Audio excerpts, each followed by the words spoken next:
Sure, I'm ready. Okay. Jeff is on his way. Traffic. He told me the 5 o'clocks are hard. Because you never know with traffic. All right, it is 5:01. We'll call this city council budget work session to order. If we could all rise for the Pledge of Allegiance. I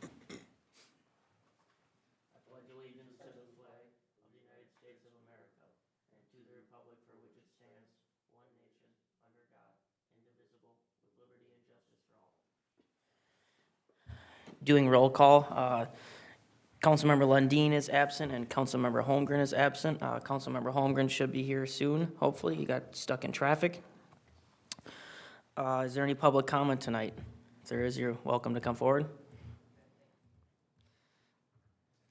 No public comment. We will close the public comment. I'll entertain a motion to adopt the agenda if there are no changes.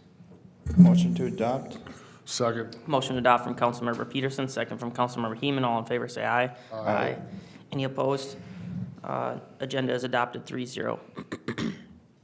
F1 work session items, operating budgets, general fund, council elections, admin, finance, police department, pavement management, street reconstruction, technology 614, and debt service fund 931 will all be discussion items tonight. Take her over, Nick. Alright, so like just mentioned, we're gonna be running through some of these operating budgets for general fund. We're gonna be covering council, elections, admin/finance, and police department. Then we'll be covering our pavement management, street reconstruction, technology, and debt service funds. So we'll start working through these items line by line, but just wanted to give you guys kind of a summary of what we're gonna cover. General notes and assumptions, there's no changes in that from last meeting. I just wanted to reiterate all that stuff so you guys can read through those points if you want, but same as discussed at the previous meeting. Hey, Nick, could you bring your mic? Thanks. Okay.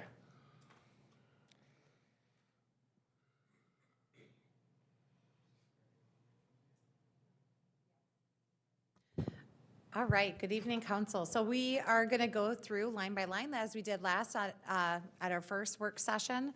And let me know if you have any questions or need any more clarification on them. So starting off with the council in the general fund budget, we have wages and salary of council. There's contributions for general, here, let me make that a little bigger here.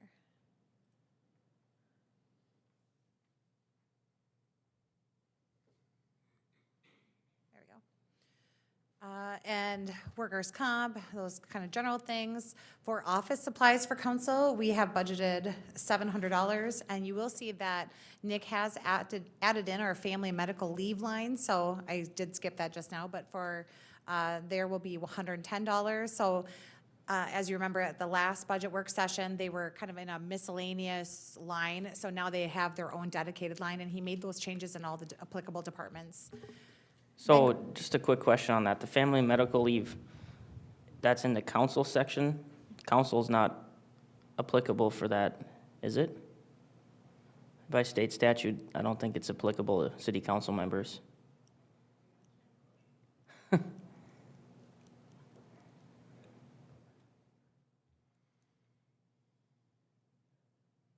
That might be something to look into, just so Yeah. there's no misconception. We don't get any benefits as city council members. Correct. Yes, we'll make that change. Okay. For office supplies, we have $700. Training and instruction, $900 is budgeted. General supplies is $40. Technology is $1,000. Legal notices and publishing, $3,000. Some general liability insurance, and then under dues and subscriptions, we have the League of Minnesota Cities at $9,000, and we have not allocated any funds for the 2026 budget for the Mayor's Association. So I did have a question about this last month, the League of Minnesota Cities. What do we get for that $9,000? You had said basically staff can ask questions and then get answers, but I'm curious why that's under city council budget. I do think as a city that we've subscribed to be with them, and then that's how we get in with the LMCIT. And what? Yeah, that's LMCIT for our insurance. As far as I've been here, it's always been allocated under the council Okay. budget, under general fund. Yeah, it seems like there's a lot of things in here, like the legal notices, I guess that's kind of city council budgeted, but, And those would be legal notices specifically for posting for our Sure. council meetings okay. and work sessions. Wasn't LMC at the last budget meeting though for a different department? It was. So is it being split? Is it actually 1,800 or 18,000 split in two? No, that was all budgeted in here. That was just part of my, when we were running through those changes by department. I just brought that up specifically because that was the reason for the change for council from last year. So it still was just that 9,000. We just covered it even though we didn't go through the council department at the last meeting. So then the total fee is over 9,000? It is that 9,000. 9,000. Yes. Can we put that under a different category? Yeah, it's just hard when you see like the city council compensation, or the budget at 35,000, but most of that isn't even necessarily city council cost related. So I don't know if there's any, I mean, I don't want to make you guys do unnecessary work, but I guess the question there is where would you like to see that, or where do you think that that would fit in better? I'm guessing that's kind of why it's fallen under council, because it's a city-wide item that doesn't necessarily have a specific department that it falls within. okay. Under administration? Administration, Yeah. you would think? I- I mean, I think you guys use them a heck of a lot more than we do. I mean, I go to the LMC meetings, but I think I've only reached out to them twice myself. Usually city staff is the one that reaches out. I mean, it's not a deal breaker at the end of the world, but I think it's just to be transparent on what city council actually costs. Maybe we can come back to this. I don't know if, We'll make note of it and see. and Jeff and Steve might have different ideas on that. I don't know. And also just to make sure we're not getting or not double budgeted for it in this category and whatever other category the LMC was before. Unless we have, I mean, there's no other access I know other than public access. That's all I ever use when I go to League of Minnesota Cities to look anything up. I mean, almost everything is, on their site is open to the public, so Well, you also I'm not have- sure what benefits above and beyond that us as council members get. All their legal assistance and any of their research assistance is also available to council. And I have asked a couple questions via email to them in the past, but So this includes some attorney fees or legal counsel. That would include that, yeah. which in the And you last pay meeting she whether said, you use it or not, you don't pay per time, it's just a one, however they calculate the membership based off city size, right, population? yeah, I Yeah, think, and we do job advertisements, again, citywide. So I'm guessing it's just conglomerated together, but definitely probably some departments use it more than others. okay.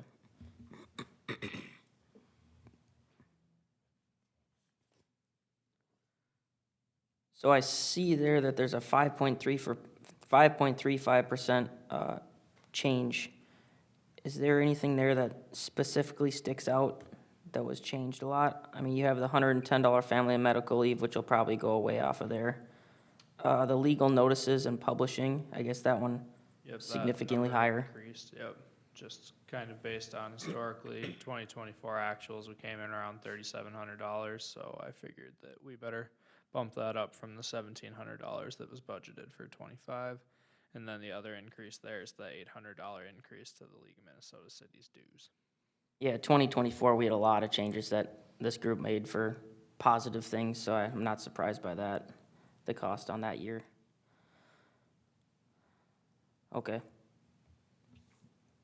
Okay? yep, And then going on to elections. So for elections, we don't have any elections slated for 2026. So you see that large reduction because that's coming off of having the special election for the primary and the election for 2025. so there's no election cost? I mean, we have 2 council seats up, Yep, but it's not in this category because it's just covered with something else? Or the county covers all of it, or how does that work? well, it goes back to, yeah, we are just like on our regular schedule. If you look back, We have elections, but nothing where it's just solely city election. Sure, It'll be part of the larger election. got it. Yeah, so with 2026, we basically matched up expenses for that to kind of reflect what we had in 2022, since it'll be a similar non-presidential off-year election. Okay. Okay, and then moving on to admin finance. What is the wages and salary? Oh, is that the next category? For under elections, Yeah. that is for our judges. Oh, okay. Can we mark that out as, election judges? Or is this whole subcategory just It's coded the elections? same way. They actually are, the pay code's the same. So if we named it something, all of the payroll that comes out under that fund or 100 expense line is the same. I don't know, if we add it to one, is that gonna affect it? Could we just change the name to wages and salaries election? Election or judges or, Yeah, I can just add a dash after that and put election judges, Yeah. just so it's a little clearer if you Sure. look through this document. sounds good. And that is one thing to clarify then too, just so you're aware, is the wages of city staff that work elections are not calculated into the elections category Okay. at all. That they are still in their appropriate department. Sure. Any other questions on elections? Okay. Admin, so we have our wages and salaries, $431 and $800. Part-time salary and wages, this would be our admin intern / admin assistant. That's the same one position, but sometimes it has different titles at $5,200. Is that usually only in the summer? Yes. Okay. Is there a reason for that? Just easier to find younger folks to work in the summer or? It's our busiest time. So when we have the highest volume of calls coming in for permits and Okay. paying for all the construction projects going on, they help answer phones. They take the front cubicle, so they can help customers up front, do a lot of the phone load, take payments, and, what's that? And do events like the mayor's luncheon Sure. and stuff like that. But yeah, it definitely is to alleviate workload of staff during the busiest time of the year. Got it. Okay. For contracted services, we have our codification maintenance fee. That is for our city code through general code. And then we have city code updates, and this is a breakdown percentage that gets allocated out to different departments. At $1,800, that affects the admin department. For insurance, oh, sorry, my computer is being silly. For insurance, unemployment, workers' comp, those numbers are there. And then we have that paid family medical leave at $1,900.23. Is it still working? Facebook? Yes. Okay, thank you. Then for office supplies, we have a total of $5,300. Duplicating and copying supplies, so we do lease our copier at $4,900. For paper and supplies, $700. And then you see the portions coming from EDA, parks, planning, zoning, building, offsetting that cost. They pay an allocation. For computer supplies, we don't have anything in there because we do the Fund 614 that we'll talk about technology later. Training and instruction, city clerk training, $1,350. General HR training, $1,250. ICMA for Administrator Wood is $2,800. MCMA for Wood, $1,200. League of Minnesota Conference, $950. League of Minnesota Conference for 2 department heads, which we offset which department heads go. If they go, we don't go every year to that training, but sometimes we do. And then MNGFOA Conference, it's a fine instructor at $675. For the assistant fine instructor, $675. General admin training under $800. General finance department training at $1,000, and CPA training for $500. Nick, do you see a value in, have you ever done trainings like that in your previous work with the finance department training or the CPA training? Yeah, so with the finance department training, that would kind of be more for the other staff to kind of keep them up to date on any changes, either in accounting rules or to help them get a better understanding of areas maybe that they haven't worked in to kind of expand what they're able to work on. And then with the CPA trainings, that's just to kind of stay up to date on credits and kind of keep knowledge of what's going on and what's happening so that we're ready for new changes or any sort of changes in the markets and environments there too. You think there's $1,500 of value there? Kind of depends on what updates we're gonna have. It's kind of a year-to-year thing. It's not every year that we're gonna need that $1,500, but we don't always necessarily know where things are gonna go this far in advance. So it's nice to have that money available if we do need to attend those trainings. So if there's a lot of changes in rules and regulations, it might be something that would be done. If there isn't, it might be skipped. Yep, and same thing kind of too, if there's any sort of staff turnover, we're gonna need to do some training to get our new people up to speed too. So just allowing us to kind of have that flexibility if there's any change in positionings or roles and all that. Okay. And Ms. Wood, the ICMA conference, the MCMA conference, and the league conference, do you think that especially the ICMA, the value at $2,800 is there for that one? I don't go to that every year, but I do think that the years that I do go, it depends on what's on the agenda and availability. Obviously, if workload's too high, I'm not always able to attend. But I would say, yes, it's important to stay up on whether it's regulation changes or just being able to manage your team better, whether it's communication, HR things, general legal things. It's a very wide scope to be well-rounded as an administrator or manager, that I would say yes. Okay. You guys have any questions on those? No, I'm hoping they can get all that training done. I'm hoping we don't have to make any serious cuts later. I mean, we have a lot of things that are unknowns right now. We have negotiations going on with 2 different unions. We'll just have to see how everything falls. Is that budgeted amount, is that including wages, or is that just for the training and the accommodations? It's training and accommodations, food in there. Most trainings include food, but some don't. This is kind of on that, you don't know until you get the training registration exactly what is all entailing, but it's a generalized number. Okay. But yeah, it does not include wages. Okay. Oofda. All right. With the contracted services, why is it so, is there like a 4-year cycle to it, or what determines contracted services? Because 21 actual was 3850, and then there was 1,500, 1,600, 1,500, and that's budgeted for 2,800 for, It's like the 5th line down. Okay, the codification there? well, 995? there's 2 combined ones into contracted services, yeah? Yep, so the codification maintenance fee is for an annual fee to have general code manage our city code book online.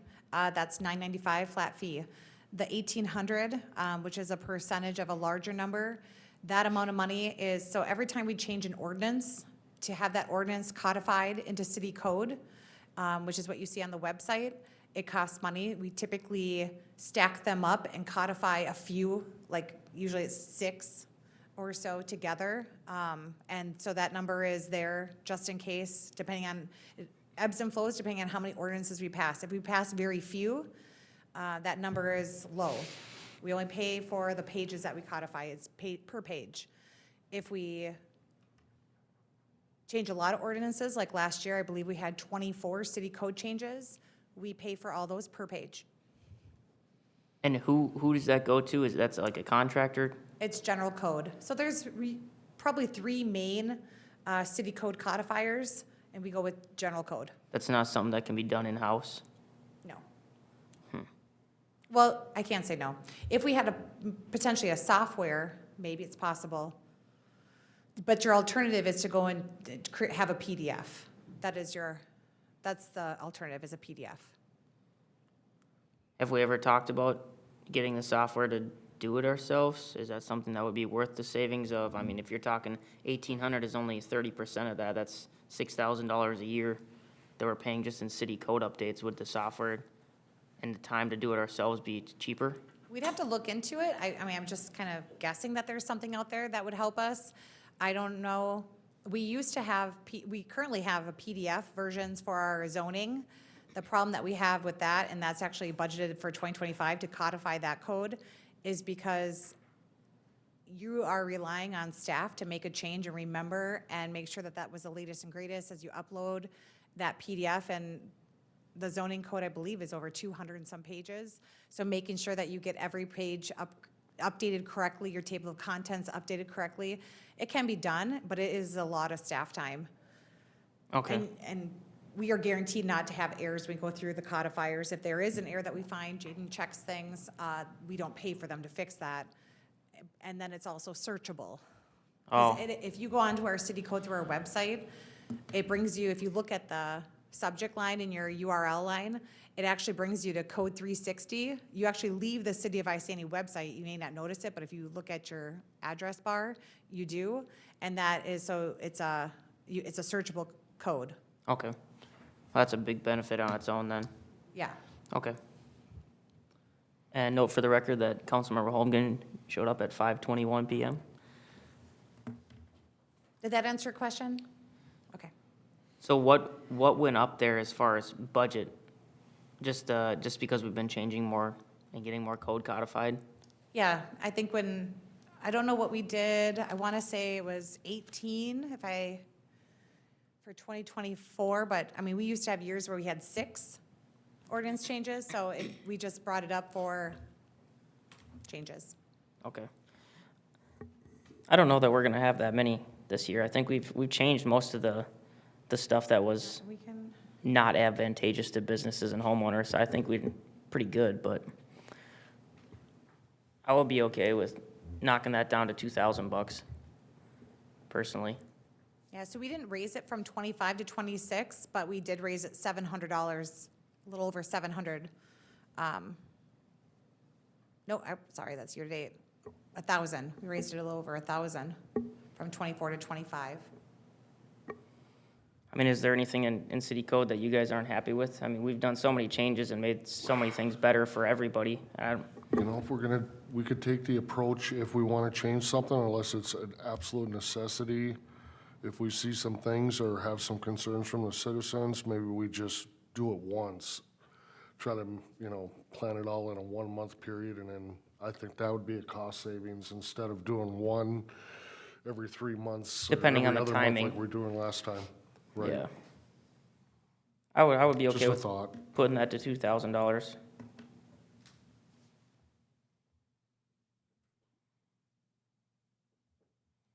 Thoughts? Yeah, I'm good with that. I think we'll be fine.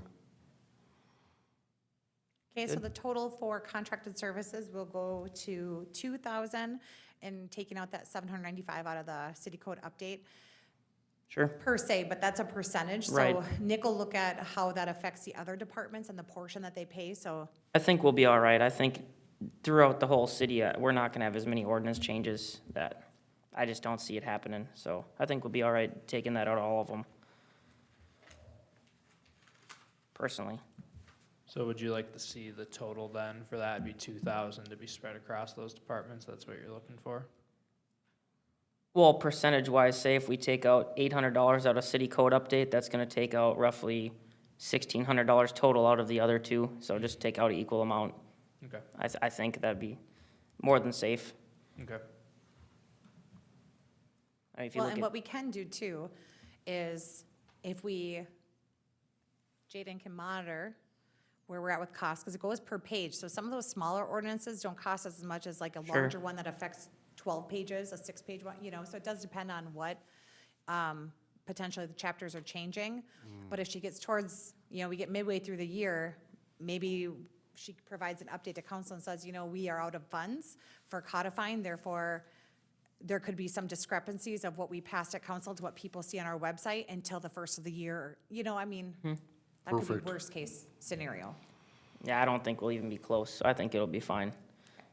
Sounds good. Thank you. All Good right. question, George. So then going down to general supplies, we have 300 budgeted. Professional services are broke down amongst city attorney at 40,000. Safety training, a percentage to this department would be 160. Mediation arbitration, we put in 5,000. It's usually always there as a placeholder, but it can, we don't usually expend that. And that's it for that department there. So a total of 45,160 in that professional services. So with the city attorney, are we expecting some sort of something to happen? I know this year is the union negotiations, and this year we'll spend more. But there's no union negotiations next year, are there? So I'm a little The curious. only thing would be is if the contracts don't get settled this year, they could roll over into the next year, but no, we don't have any contract. All of them fall within this year. They Okay. expire on December 31st. Yeah, if you look at, 24 actual, 23 actual, 22, if you look at the average there, you're probably around 25,000 for that whole category, not the 45,000, so I would feel more comfortable with that at around 35,000. Overall, Yeah. And I think, the attorney fee, 21 actual though would be a wrench in that. yeah, but yeah, as an aggregate, the average is around 25,000. But I don't know if 21, what was 21? Do you know what happened in 21 that caused that spike? I'm going to assume it's a personnel issue Okay, without looking into it further. I'm sure it Sure. was a personnel issue. do we have the numbers for 2020, 2019, 2018 as a curiosity? If you could get those, Nick? Because to me, that 21 looks like an anomaly year.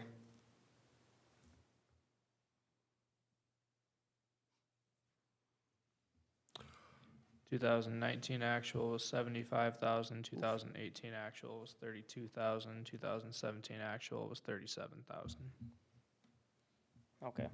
And that's for the professional services subcategory, or the whole category? Yep, that's for everything. Okay, One thing I would like to note, though, is in 2019, when I took over as city administrator, we actually did not have the city attorney attending meetings. Prior Right. to that, the city attorney attended every city council meeting Ah. and committee meeting. I do remember that. Yeah, good point. So there, That's a big cost there. Can I ask what the attorney's hourly is? 190. it depends if it's a labor attorney or an associate, like what level, if you have, depending on who you have. Because I just looked it up today, I do know that our labor attorney is 190 an hour. Okay, But associates are less, I think 135 is what the associates are.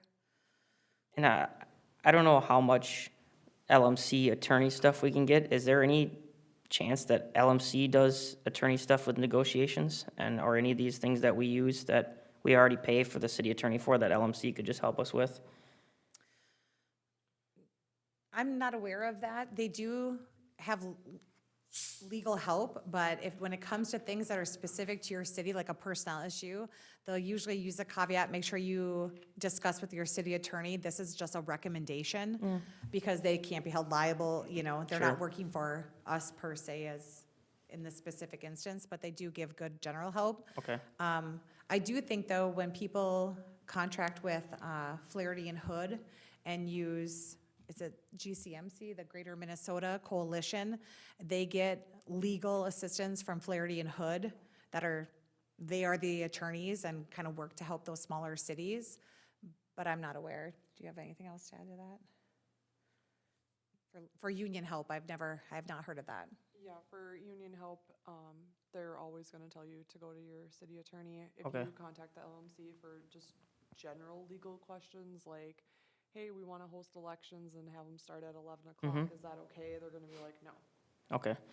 But if it's like, hey, can you help us with union negotiations, they're gonna say, you need to contact your city attorney. Sure. Like, they help you with legal things, but they kinda keep it surface level. Okay. I'm just wondering if, if we're duplicating our services with paying for the LMC and what was the other one you said? GCMA or?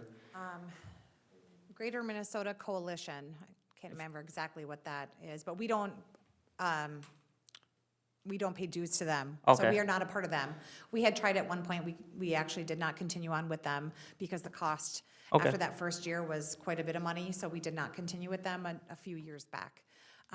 The other thing, though, when it comes to union negotiations, it's up to the council to determine if the legal, aside from mediation, arbitration, I don't want to speak on behalf of that, but for our labor negotiation and our strategies that we do for discussing back and forth, there's not a requirement to have an attorney present. There's been many contracts that I've negotiated that there was not an attorney. It was just myself and Katie and the other side with the union. So that's up to council. Okay. I think with LMC, I think that's such a valuable service and we pay for it. I would like to see us spend less on the city attorney and use that more, as much as we can.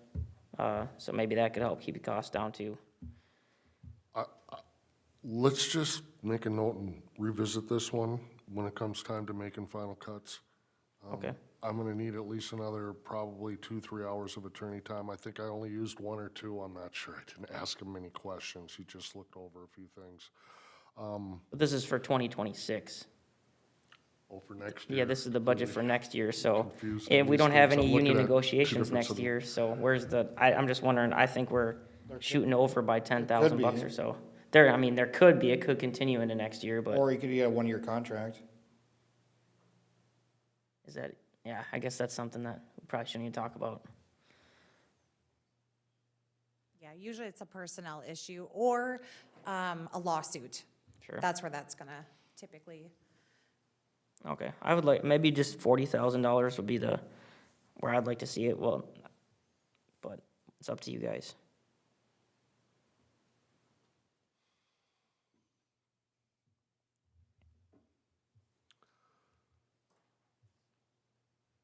Jeff, Nick, any input on that item? I'm okay with 40. Nick?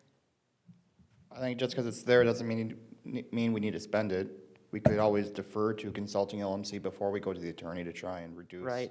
how much it's used. It's easier to save money though when it's not budgeted for, because then I don't have that in the budget, I'm gonna have to get creative, versus if it's there, usually it's just spent, if that makes sense. That's kind of my theory with all this tax stuff, They always say, well, it's not our city staff, but in general, people say, well, it's budgeted for, let's just spend it, and I think that's where you get in that hole where taxpayers are getting hit and hit and hit, so. We could pass something to make that the established order, like consult LMC first and then go to city attorney. I think you're safe, looking at all these past years, I mean, we were way over budget for attorney almost every year. And between what we budgeted and what we actually spent was considerably different, Yeah, we've always spent less, way less. yeah. So what were you thinking, 35? Oh, I originally said 35, but I think 40 would be safe.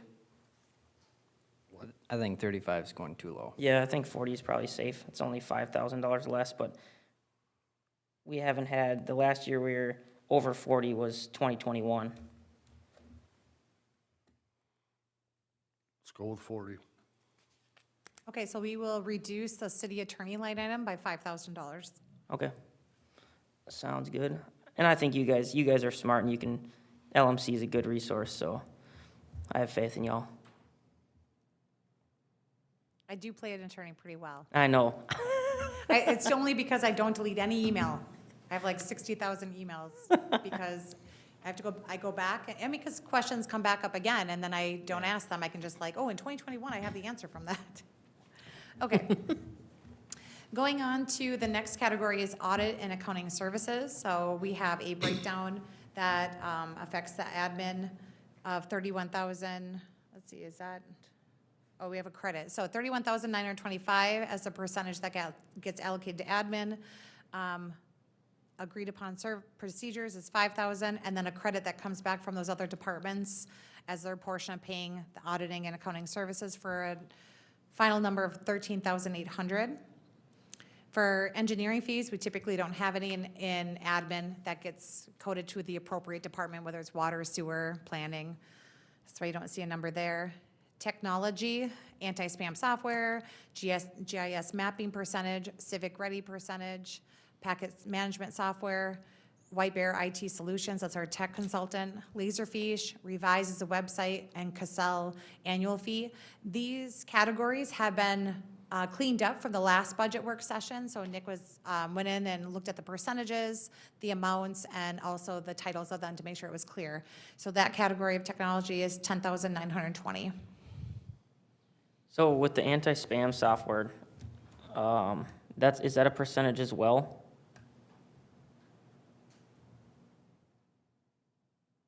Because I think that we had anti-spam in the other departments too. I'm just wondering if what we use and how much the actual yearly cost is, and if there's a different option for that. Nick would be maybe the guy that would, Nick Peterson might know more on that stuff.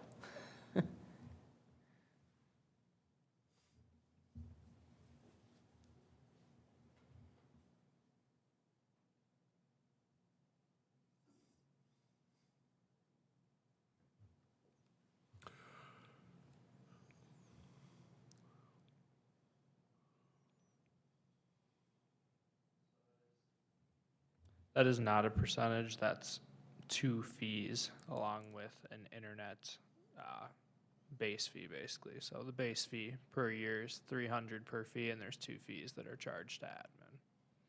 So it's $600 total in anti-spam software, one for admin, and what's the other one for? Those are both for admin. PD will also have 2 base fees of $300, so they'll also have a $600 line item there too. Okay, so we're paying $1,200 a year for basically the 2 departments to have anti-spam. There's other anti-spam lines as well. Yeah, there's some in streets, some in water, some in sewer, some in storm sewer, and some in liquor. Okay, They're just not allocated out because they come through on different bills. Generally, when we see that breakdown of percentage, that's because we are getting one bill in total for all this versus Okay. with this, we're getting separate invoices for the different areas. is there a cheaper solution?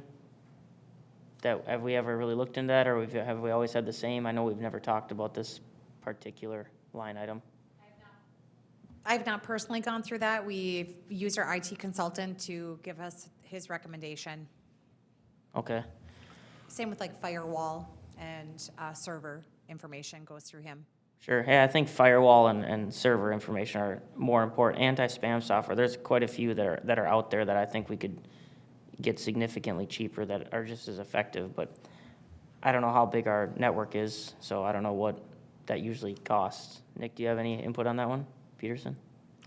No, but I have a quick question. So, for example, account number 305, and it has 7 or 8 line items.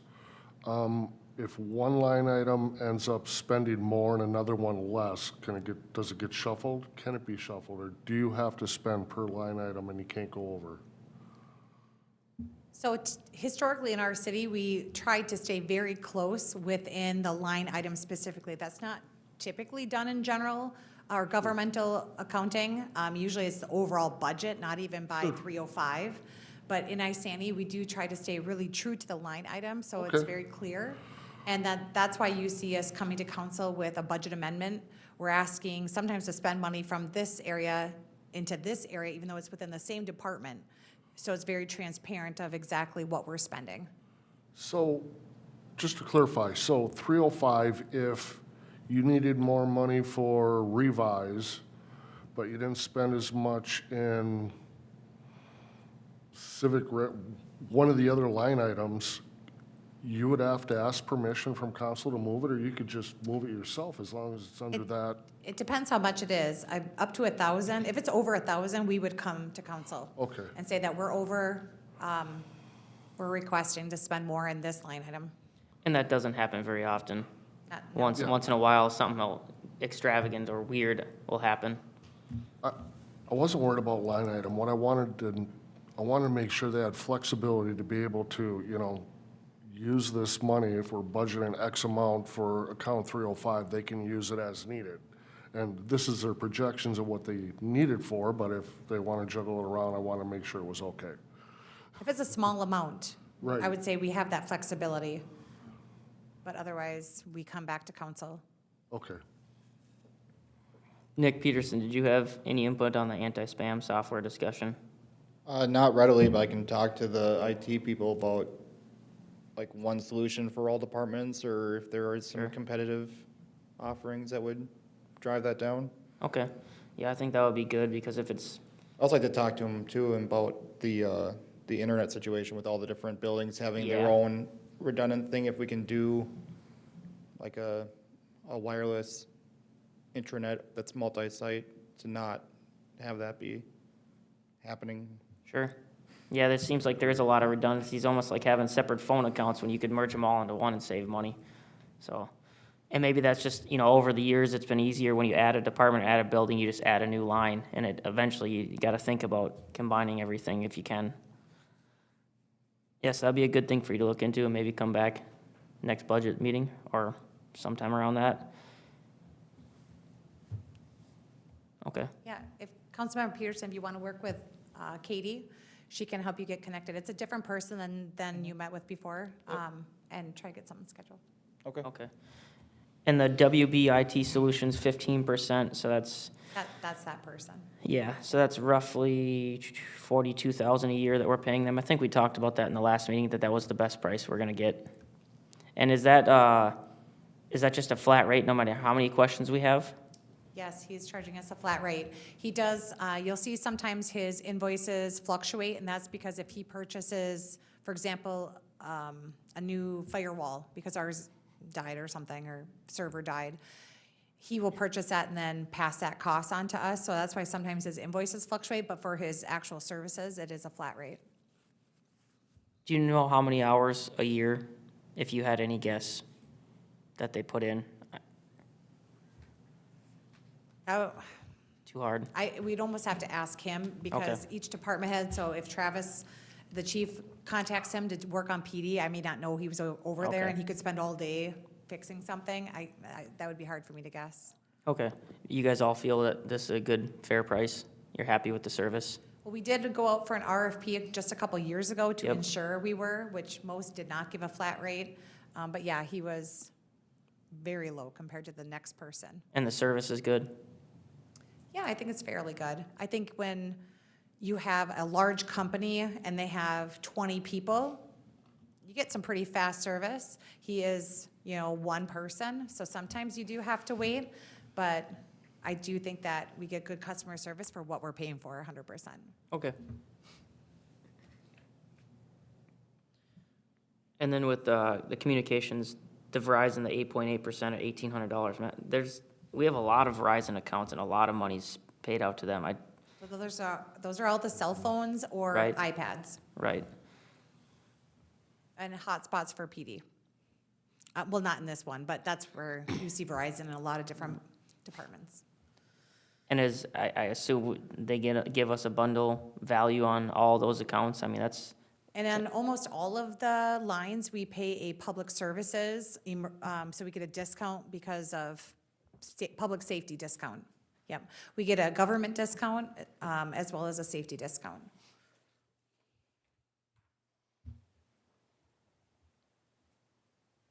I have it noted for the record that at 5:44, Councilmember Lundin arrived. All right, take it away, Josie. Okay, so moving on to postage, we have some mailing, and there is still a small amount in there for the Isantian. We used to have a lot more in there, but not very much anymore. And then that is upon request if someone wanted to have it sent to them. Typically, that doesn't happen. We have our PO box fee at $150, postage at $880, and just a number that we don't know necessarily when we have to do certified letters, but if we do a project and there's an assessment and sometimes they have to go certified, we put in a number there. Overall for $1,425. What is the postage 1,400?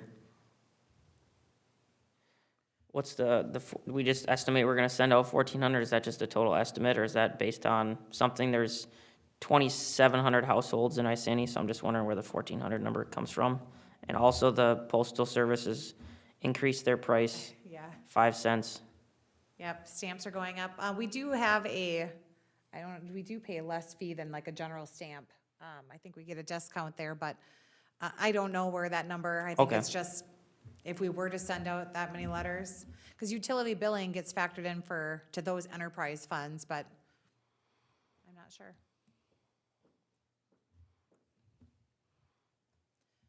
Going on for auto expense, so city hall vehicle, we budget 500. So that one I have a question. What is that for? Just fuel?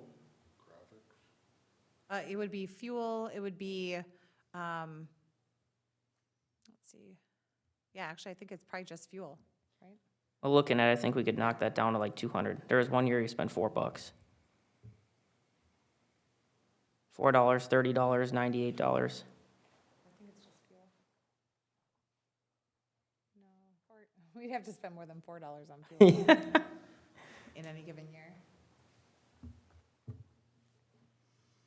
However, every time you drive the vehicle, it is expensed of where you drive for that vehicle, so it's possible that some of the other costs for that get sent out to those departments too, but. Well, maybe come back with more clarification on that one. That's kind of strange. It looks like they upped the budget to 524, and every year prior was 30. double digits, so, Yeah. you know, all of a sudden went to Well, and that could have been just how things were coded before, and perhaps Mike looked at that and was like, well, they weren't being coded correctly. It's possible too. Okay. Yeah, we'll come back to that. Yeah, I don't believe that that's any repairs for the vehicles, but we'll double check for that one. Okay, sounds good. All right. Next page for legal notices for publishing, 250. General liability insurance, 7,030. And then, yeah, we don't have anything under this 404 for equipment for repairs, so I'm gonna guess that perhaps that go into the other car one, but we'll for sure find out. So then moving down to dues and subscriptions. We have the Minnesota City / County, because that's the title of it, Management Association at 190, Minnesota Clerks and Finance Officers Association at 50, SHRM membership 230, Sherpa 175, ICMA 1200, International Institute of Municipal Clerks 195, Minnesota GFOA 140, Minnesota Society of CPAs 280, AICPA 285, and the Minnesota Board of Accountancy 100. I would like to know what we get from each of those for being subscribed.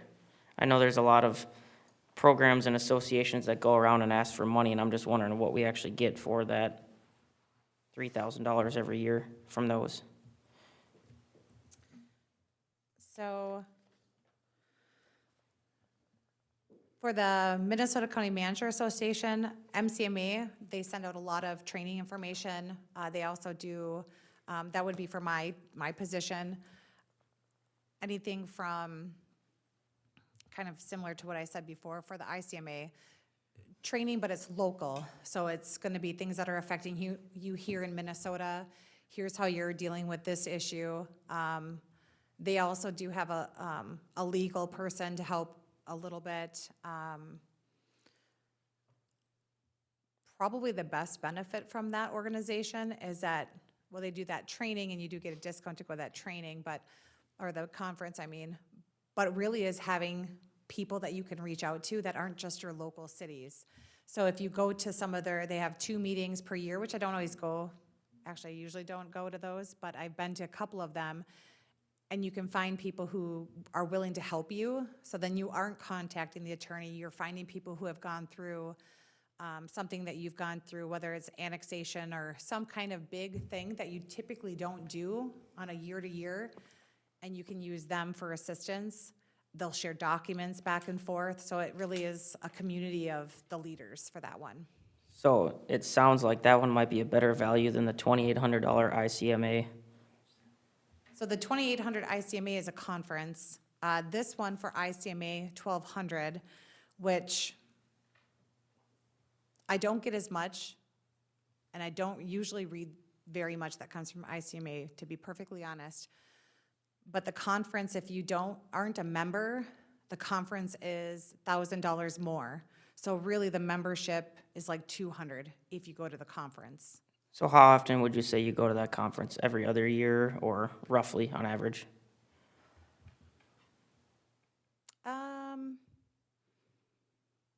There's been 2 years in a row that I didn't go, and then I went last year. I didn't go the 2 years before there then, so it all depends. So you got in 1 year out of 5. No, I've probably gone, what? 2 or 3 out of 5. Okay. Maybe the ICMA, the $1,200 every year expense could be removed, and if you need to go to the conference, you spend the extra $1,000 and you're still $200 ahead even if you go. But if you don't go, then you're saving $1,200 a year. Unless you think there's a big value of the $1,200 subscription for the ICMA per year, other than the $1,000 potential savings. I say that's the biggest savings. Trying to think what else I use them for.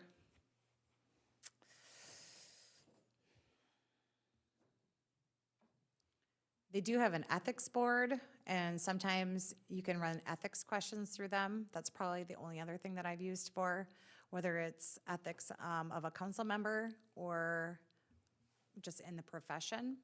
That's probably the other thing I've used them for. If you attend, Wouldn't Minnesota Cities be the best outlet for something like that? right, Well, when you're part of the MCMA, you're agreeing that I am a professional administrator or manager. Doesn't matter, that title is interchangeable per se. And you're saying that in my role, like if you go in my office, I have an oath of ethics on my board.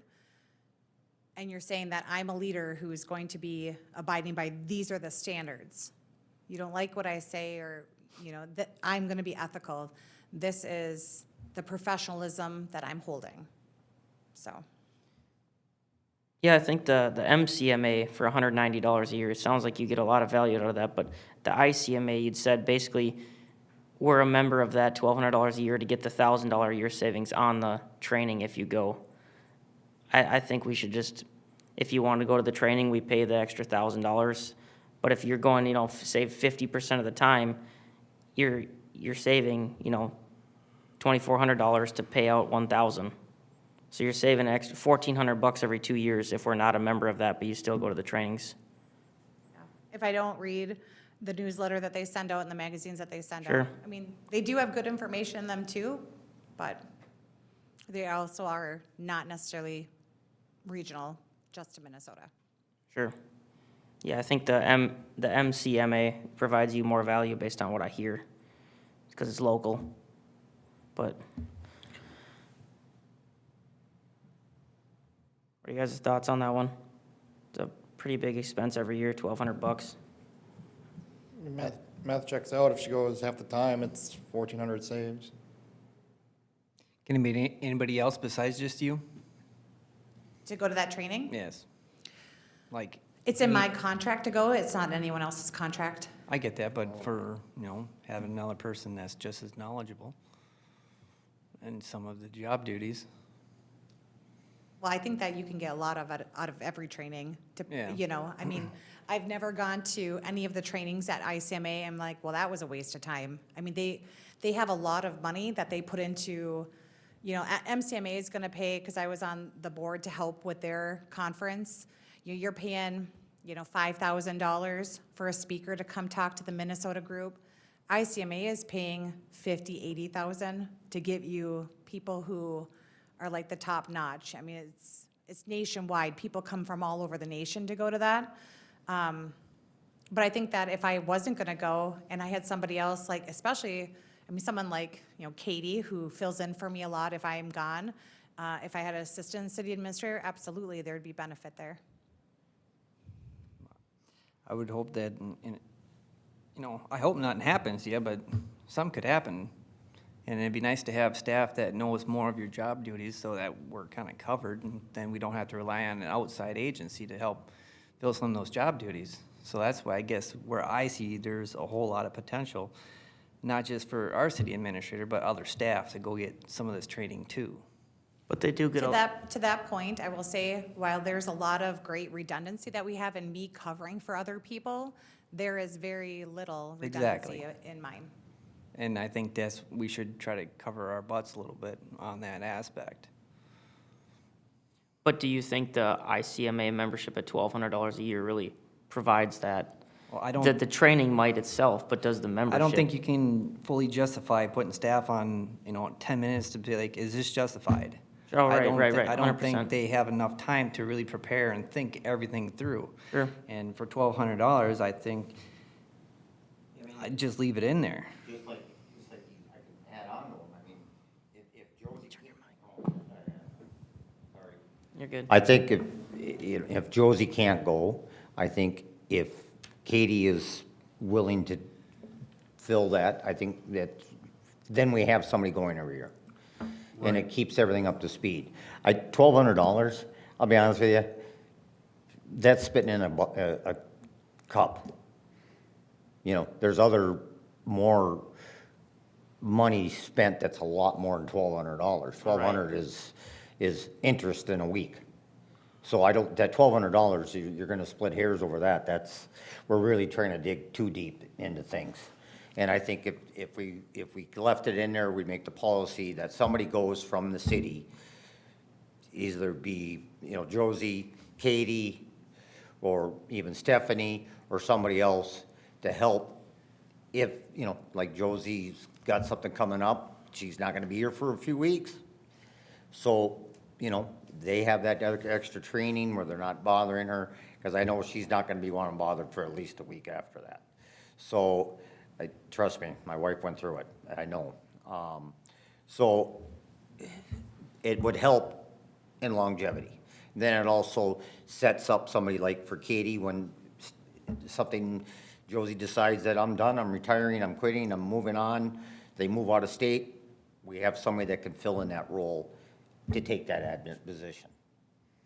Yeah, and I'm not saying that the training's not valuable, but I don't know if the membership is the valuable part But then you're gonna be spending that more than $1,000 a year. if you go. Well, And if they went, that 1,200 is gonna save that big difference. even if you go, you're still spending $200 a year for the membership, which she's not using other than getting the $1,000 discount. So even if you go, you're still $200 ahead by cutting it. I wouldn't say I'm not using anything. I mean, in my spare time, I do take their magazines home, and, Okay. I mean, they do have like case studies and things like that. I mean, you are learning things. Okay.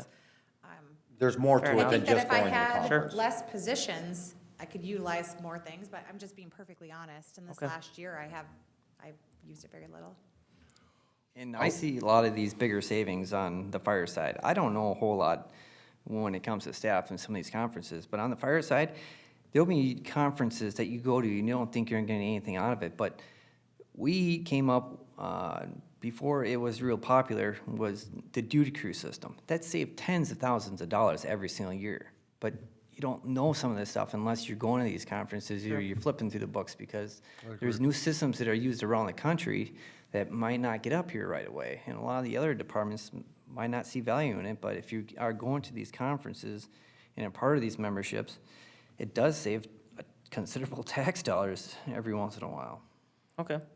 And I just don't, like I said, $1,200 is just scratching the surface. I mean, you're splitting hairs over 1,200 when you got 12,000 that you could be really looking at. Sure. And that 12,000 is gonna be a lot bigger deficit than that is. Right. I I'd just like to see dues and subscriptions and training would be a better description, and I think it'd be better for them to decide what to do with that money each year than us look at it, because training can change year to year, and mid-year you may want to do something different and maybe not line item it. Just, unless it's state statute, you have to, and just give them a training and subscription. Well, budget. training and instructions is on the 2 pages prior, and that's all laid out. Seem So that- it does make sense with them being Yeah, separate. these are the annual dues and So this is just the dues to be a part of it. part of the organization. And that's where I think there's a lot of organizations that collect these dues but don't really provide, but But a lot it's of good them, like discussion. in Katie's, for HR, which you have to stay in the know or you will be doing Mm-hmm. things illegally, unintentionally. Lots of free webinars come from conferences too. Again, ICMA has them. I don't watch them, but it's a time issue for me. I just don't have the time necessarily to dedicate to them. But I know she could speak on behalf of herself, but like things that with this paid family medical leave, I mean, she's had to really be well-versed in that, what's that? Earn sick and safe time that, yeah, SST time, I mean, like they all keep those things that changing the come through legislation. state, They Right. keep changing. I've done a lot of cannabis thing. I mean, so you're always having to keep your eye on that. And when you have an organization that can say, here's what's important to you, and because you only have so many hours in the day, it is nice to have that be, they tell you what you need to be aware of versus you having to seek it out, because how would you know? Right. Okay.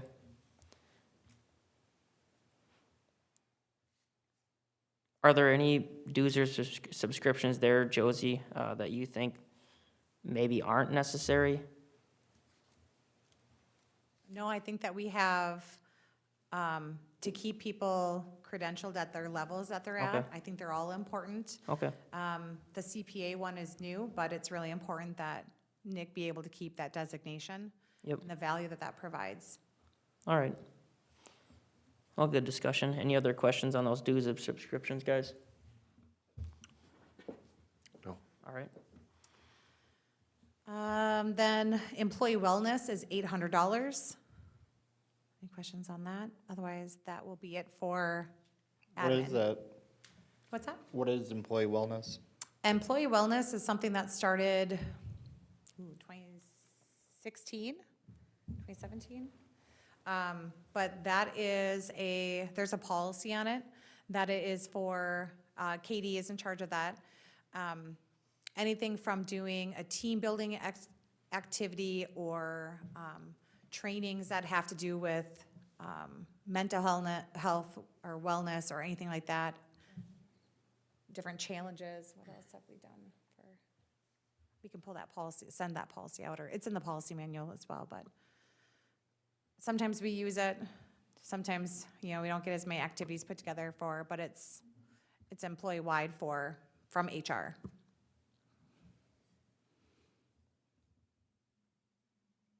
So that can vary from year to year on what exactly you're doing? Yeah. It's just a general, okay. All right. Okay, and then the admin department in general is up 1.37%. All right, and then we'll move to PD.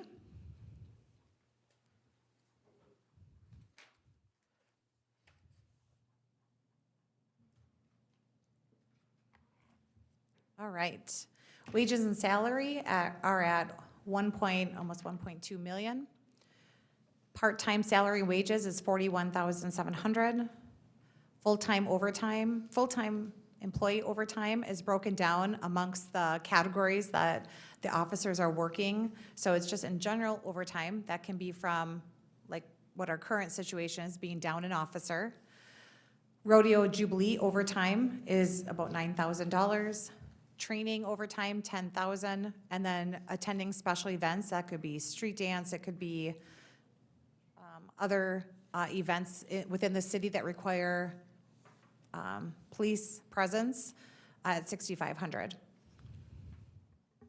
I did have a question. On the rodeo overtime, Travis, do you know roughly what that costs for the rodeo section of it for overtime? Yeah, we did break that is- down. yeah. It is the majority of that. Okay, I don't have the numbers in me, but just rough guess would be 7 of the 9, okay. if not more. Now, I know, I have talked to some firefighters, and they thought it might be fair for them to pay a portion or all of that OT, for our police to be there. So I think we've talked about that in the past, but I don't remember how that discussion went or if we've ever talked to them about that, just because it is a burden on our officers. I think the discussion in the past at council was I came up with a number, it went to council, and council voted to donate those dollars to the rodeo association group. That was the last council discussion, so that's how that went. Okay, So I don't think there was any discussion with the rodeo association. It was council made the motion and passed to donate whatever that number was, because I had the number then. And that's what this comes off of, to donate that taxpayers' money to the rodeo association. So, Okay. question, is that all just for rodeo, or is part of that for the Jubilee Day? Well, like I said, we had it broken down at that one, I don't have it breaking down, but it was a majority, I'm guessing around $7,000 was the rodeo in the 2,000-ish. And I don't think the Jubilee Days, I don't think that's a problem, because that's not an organization that's really making money Right. versus, That's the- most- versus the mostly rodeo just is. for the parade. Right. Mostly for that. Yeah, well, the rodeo just donated $50,000, so, To the fire department. to the fire department. Yep, you gotta remember Sure. that 50 grand that they donated to the fire department Right, also comes off of what our contributions would be. yep, But 20,000 not as roughly. a one-to-one, because we're in the fire district, so if we put in 100% of police costs, but we only get 40% of Right. it back for, 40% of 50,000 is what? 20,000. How much is that? But how much money are the other townships from the fire They're department not putting in? paying nearly, Right, they're not paying near as much, but it Right. doesn't matter. The math is the math is the math. So if it's 20 grand that's taken off of our budget going towards the fire district, you are but we should be, $13,000 further ahead by allowing that $7,000. we should be 40% of 7,000, not 100% of 7,000. right.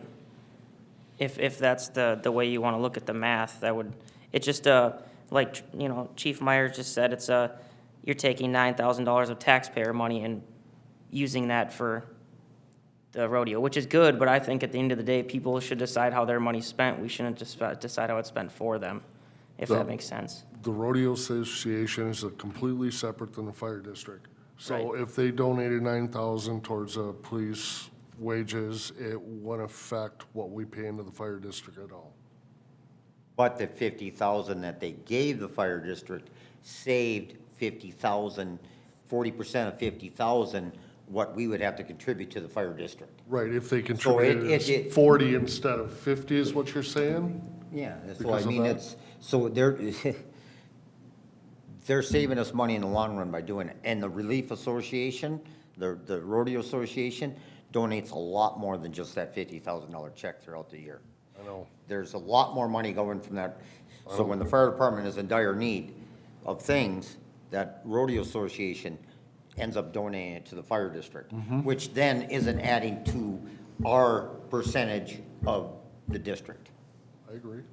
So I look at it as a wash at that point. It's saving us money in the long run with that rodeo. Oh, it yeah. is, Oh, absolutely, but it's And just an then second of incentive. all, you also gotta remember, they're not just going to the rodeo. They're going to the liquor store spending money. Right. They're going to the gas stations, they're going to Far Reach, saying Jimmy's Mm-hmm. Pizza. People are spending money in the community, not just for that. So I look at it as, it's a benefit to the community, not just a community of the city of Isani.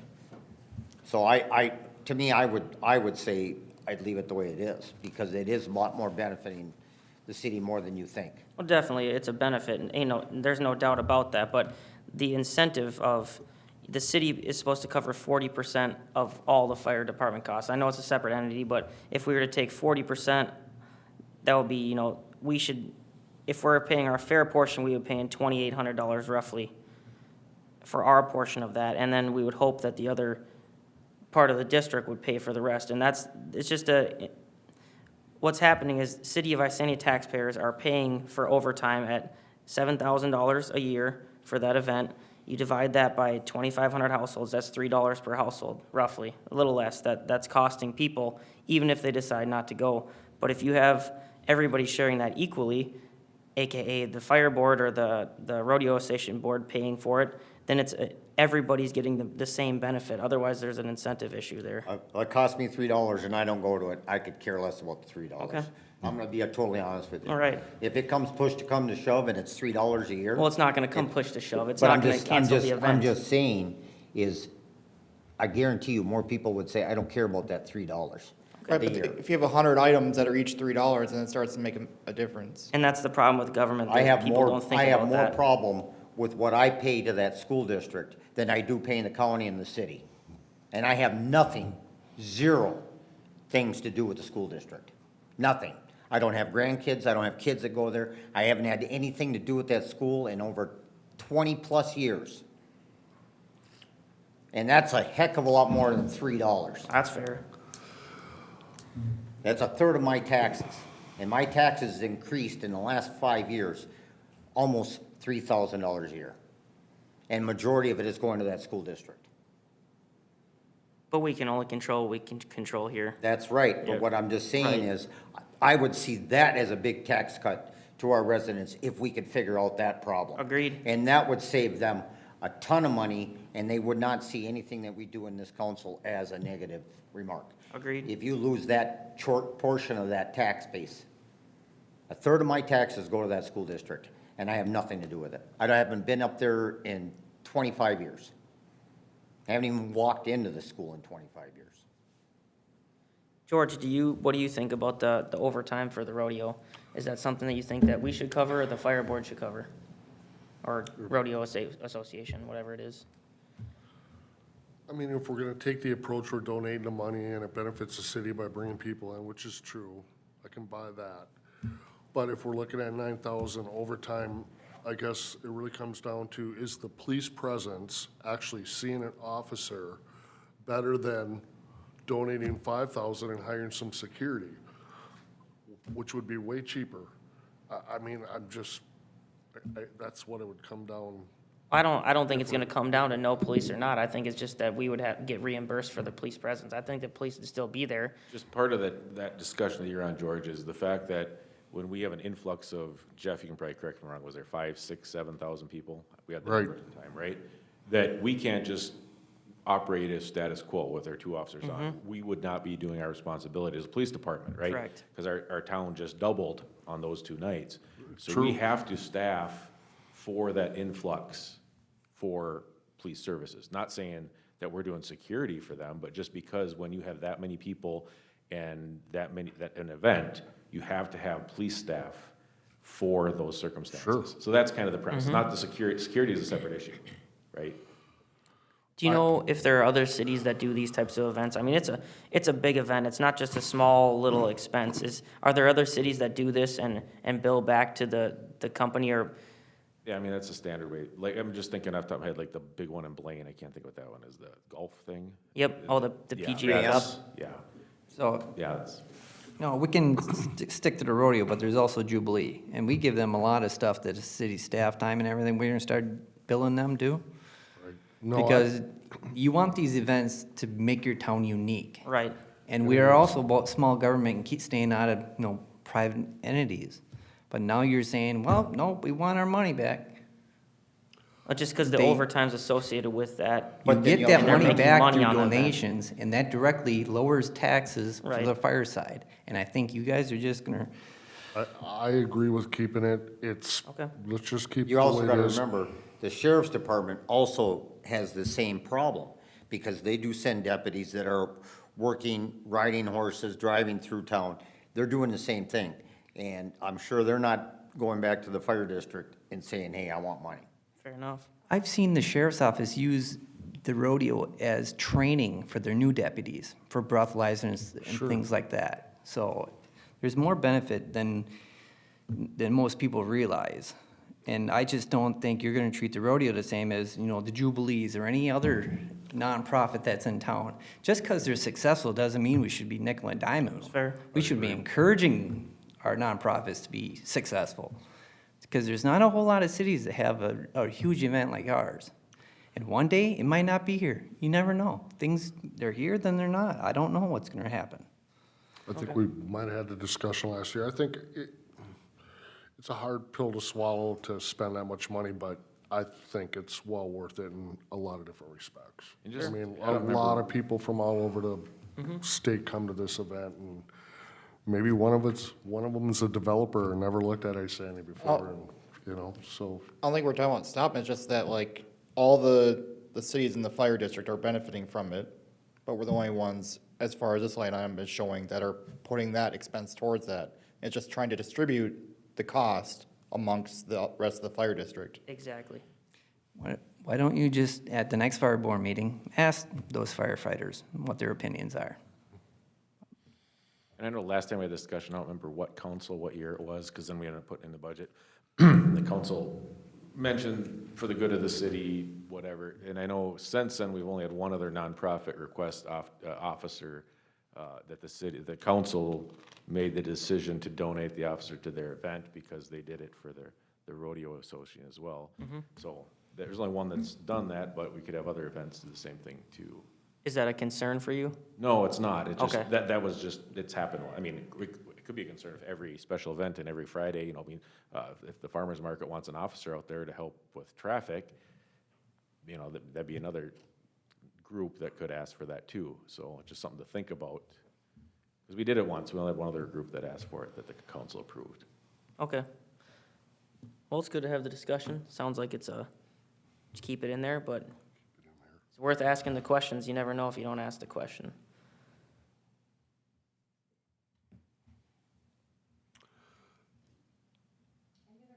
Any other questions on overtime?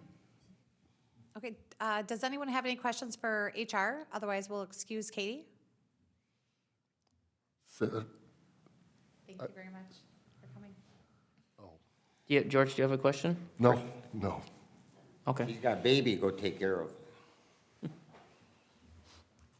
All right, so then we move on to uniform pay, 19,300, crime prevention, and that has a breakdown of what some costs and one event costs us, even though you'll see that some of that comes back. But we have 10,400 for combination of the Explorers Program and Citizens Academy. Night to Unite is 2,500, and then miscellaneous 750. The Night to Unite, that's August 5th. Yes. Yes. So our police event will be August 5th, and what's the time on that? Gosh, we just put out the flyer today. Is it, Okay. That was 5 to 7. No, it's early. It's 4 to 5:30 if I'm correct. Okay. Because it's the National Night to Night kickoff party, so we don't want to interfere with we want to encourage the neighborhood parties. So the idea is to have it before the neighborhood parties rather than compete with them. So we want everybody to have their neighborhood parties, but we can start off at the police department.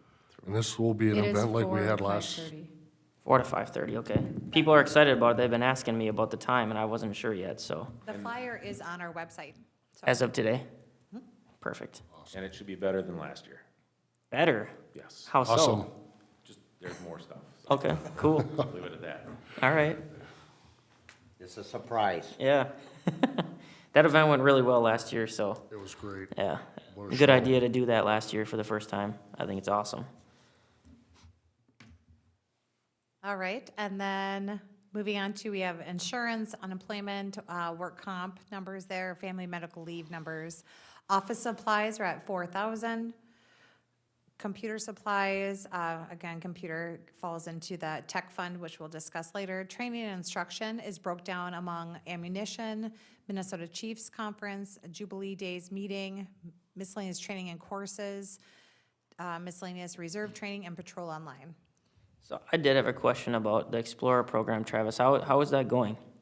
It's going good. They have, I think, 8. Oh, in wow. there. Okay, And awesome. there was more than that was taken in, so and yeah, they meet up, I think it's twice a month. Yeah, it's going good. As far as I know we had the breakdown before, it's the lesser of the two costs of that. But Officer Schaefer's in charge of it. It's going good so far. So that costs less than the Citizens Academy? Yes. Really?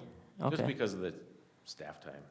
You're talking 3 hours twice a month with one officer for the Explorers. Okay.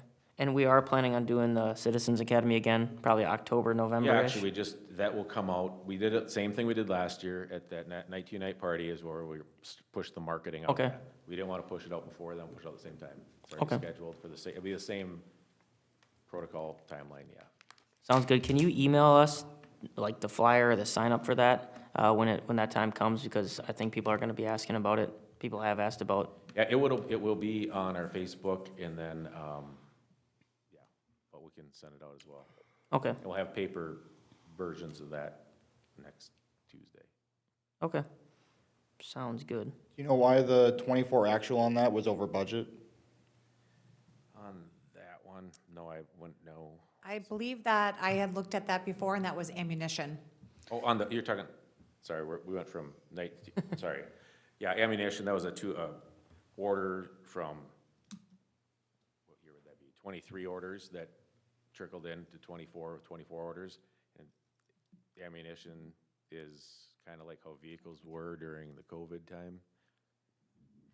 And just on that training, you know, like, we have, I think the total outline 17.9. So I got to put it in by the end of this month, the post board. So I know, Luke, you'll like this one. You heard of, state unfunded mandates. Yeah. So because of the training is so mandated by the state, every time they mandate it, we fill out our training thing from the year before and get around $10,000 a year back for training. Because that, trying to offset, so some of it's mandated and compensated at the same time. Oh, it's actually a funded mandate. It is, so I That's gotta fill out a big form on all the it's only for the mandated stuff and whatever, so like last year we got $10,136 back for that training piece. And is that training that we probably would have done otherwise? So really, at the end of the day, we're coming ahead for once? Some of it, yeah, well, cause, yeah, the mandated training, it does cover you mandated training, like use of force, firearms, all that stuff too, as well as other mandated trainings too, but yes. Oh, Yeah, so good. they do subsidize your generic law enforcement training, Okay, state level. and every police department is required to do that, or sheriff's office required to do the training as well, everybody? Everybody, if you're post-licensed, they're all Okay, required to got do it. it, yep. Cool. But it's interesting that they've been doing that for years and still, I mean, it's not a dollar for dollar, but we're getting percentages of that back. Well, hopefully that don't go away. Correct. Does Public Works ever work on any of your vehicles? Vehicles? Yeah, Yes. okay. And we Because I talked, see the tire balancer in there. Oh, I'm just surprised that I they're think we're gonna gonna be get to that balancing at your a later tires. date, but a later time, but we had discussion of that quite heavily last week too. Yep.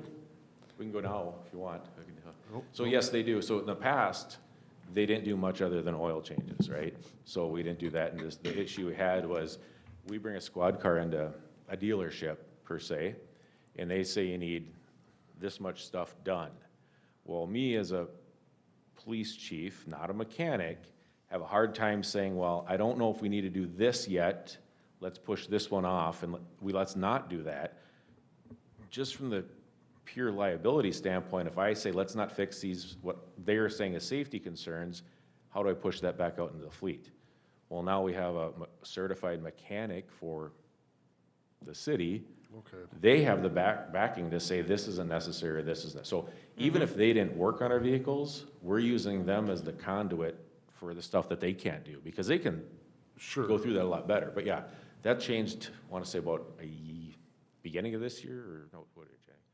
Somewhere about the beginning of this year, that we are pushing 100% of all our maintenance through Public Works, whether they do it themselves, which would be cheaper, or if they're pushing it up to a dealership or a third vendor, but they have a lot more insight on what they're gonna get fixed. So even just having that conduit's gonna save, what, 20, 30, 40% more? I love that idea, Yeah, it makes a lot of sense. especially with the mechanic on staff for our other stuff. It just makes total sense, and that's, yeah, we talked about the tire balancer and the scanners and stuff last time. Okay. I'm excited for that. I think that's a long-term savings opportunity there. Huge, like I said, even if they didn't fix anything, just using that conduit with a certified mechanic to be able to redline what doesn't need to get fixed. Because like I said, it's very difficult for me to say, well, let's push the brakes, they don't really need to get fixed. If we have a mechanic saying they need to be fixed and we don't fix them, I really can't stand on that.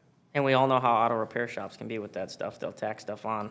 I've seen some of it come in. It's like, man, you do not need a radiator. You don't need this. It's just, yeah. So that piece in itself, I think, is economically huge for the Sure. city. All right. Moving on to professional services, so we have prosecution at 49,000, on allocation of safety training, attorney abatement hearings, just a line item out for that, hearing tests for the officers, biannual body camera audit, officer wellness, admin citation payment, and pre-employment drug testing. Any questions on those? Yeah, the prosecution for $4,000 a month. Can you just explain that, Travis? So by statute, we have to contract with an attorney to prosecute everything other than felonies. Okay, So the county attorney does felonies. Sure. By statute. Anything else, we have to pay somebody to do it. Okay. And that's every city that's in that boat.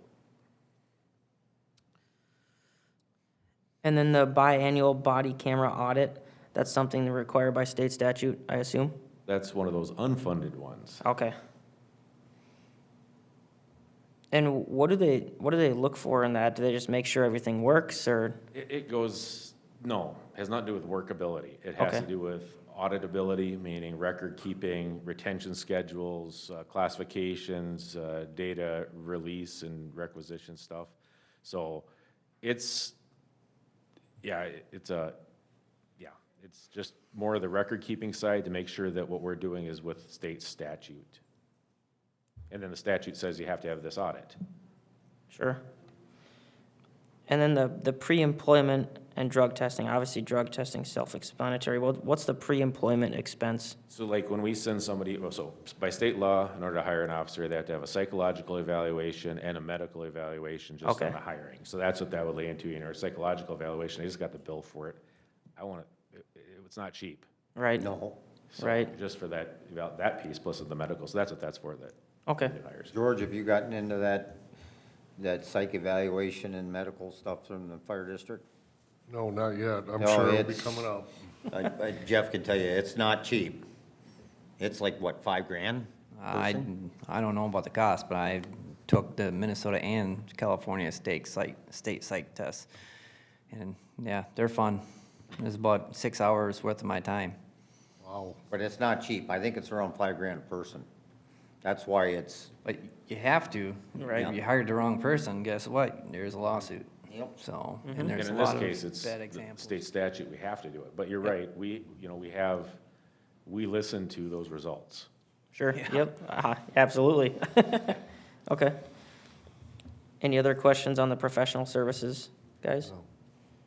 Okay, Technology, records management, Oracle, 6905, a portion of the White Bear. Actually, most of these are the same that we've seen, and so I'll jump down to Veritone at 2520, WatchGuard server and support at 1890, ticketing software at 5600, dictation software 950, and then a portion of Laserfish Cassell, and then anti-spam.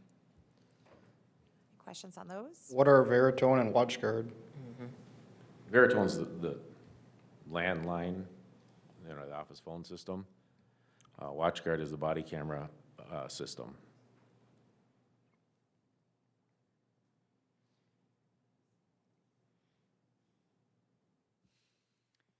All so right, and then, is oh, the Veritone and the WatchGuard, I assume that we've priced those out, and that's, So the WatchGuard one, was that a year ago we brought that to Okay. council? Yeah, oh, so- and we're doing like, we were talking about getting our own server, leasing it out, yeah, that's Yep, right. Yep, so this is actually, we went from our own server on something to a cloud-based server, and, yeah. How has that been, the transition, or, It's actually pretty good. We haven't had any issues with it, so we had some issues with our server. I mean, there's good and bad on both of them, and we discussed that pretty Yep. heavily back then too. So far, so good, but as we discussed, they always obsolete themselves out in that 5-year mark, and we're not into the 5-year mark yet, but we will be in about 3.5. sure. And the Veritone was what again? That's the same, it's the office phone, Oh, that's right. voice over internet. So in the next category in communications, it shows police department phone system for 3,000. If,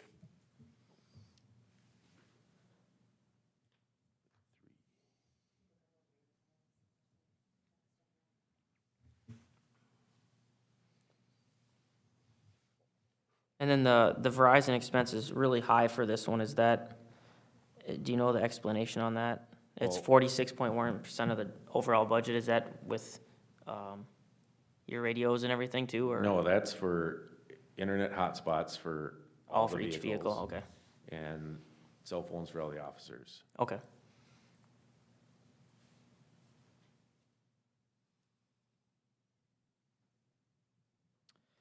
That $3,000 for the police phone system is Nextra or Earthlink. I don't necessarily know what that is. So then what's Veritone? no, that Earthlink bought out Nextera, that's your voice over IP. So Veritone is something different. Oh, that might be the one I just sent you then, the name I didn't have. Is that,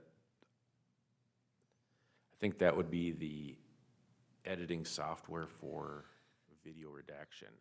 I do think that's redaction Correct, stuff, I 'cause think so. just sent that there. So again, so we have to have editing software. You come and get body camera and video. By statute, we have to be able to blur out the face and distort the voice, depending on Chapter 13 requirements. It's absolutely ridiculous. And so we used that last year too. And there's cheaper versions, but we'd have to hire somebody to run them. Meaning, you sit there with a cursor and go frame by frame and move that blur for a 2-hour video. Or like this Veritone one will follow that face, facial recognition, and blur out that face. You can pick, I want this face blurred out, that face blurred out, but the rest can't. Because so let's say all 5 of you were in an incident, and all 5 of you did body camera requests, so that we'd have to redact different people for all 5 of those videos. It's absolutely ridiculous. How often do people ask for that footage, or people formally request it? It depends on curious. the time. You know, sometimes we'll go a month or two with nothing, and then you'll get that person. So that's the thing, is there's nothing that says you can't come in and request 100 of them tomorrow. You know, we haven't had that yet per se, but we have had some that come in, and now you have 3-4 hours of video that's data requested. Okay. Well, that's a cool software then. No, it was huge, because we had a cheaper version when we first got our body cam system, and it just, like I said, it was frame by frame, and we didn't have the staff to do it. So this one actually does that. Okay. It's huge. And then the internet charge there, it's $200 a month. Is there any other option for cheaper internet that you're aware of? So when we went to the building, we went and got priced out from, gosh, I don't remember who are we with now, but we went to two. We're with Midco now So over there. Midco, there was two, the Midco and there was CenturyLink. Those were the two, and Midco was ridiculously by far cheaper, Mm-hmm. especially on the installation. I want to say there was I think they waived the installation because it was already down East Dual. because CenturyLink wanted thousands. To run a line, sure. Correct. So is that a long contractual price at $200 a month, or? I don't believe so. Okay. But it's really the only option unless we somehow go through Verizon or T-Mobile, but that might not But be we can't. So reliable that's- enough. Okay. And that goes back to. Gotcha. We can't, so for CGIS data, can't, you know, it would, yeah. I mean, Okay. it can be, but not from the, because we had issues with the internet service provider, and this is years ago, so I didn't get into it when they had, who was the wireless internet provider? I can't remember who it was. Genesis. Genesis. And there was issues with Genesis because we can run wireless over with VPN? with your VPN system, but for some reason, they wouldn't allow Genesis to run CGIS data with a VPN, so who knows? Okay. So we're stuck with that one, basically. Well, as far as for a landline system, yeah, because those are the only two that were available were CenturyLink and that Okay. one, so. And then the BCA connection, what is that one? So that's some requirement by the BCA to have a static IP address connection for one computer in the office to run specific things. So we have one computer that can do certain CGIS queries through the BCA. Okay. And we get billed by the BCA from that, so that's their tech geeks that do it. So that's a bill that pays directly to the BCA. Okay. Okay, moving on to auto expense, fuels washes, 43,500, public works labor, 6,250, GPS, 1,900, repairs at 15,000.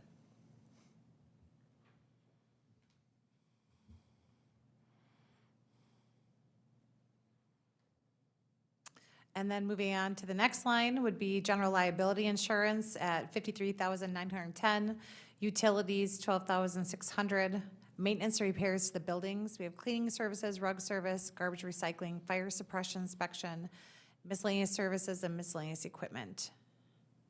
Any questions on those? Do the rugs there get super dirty?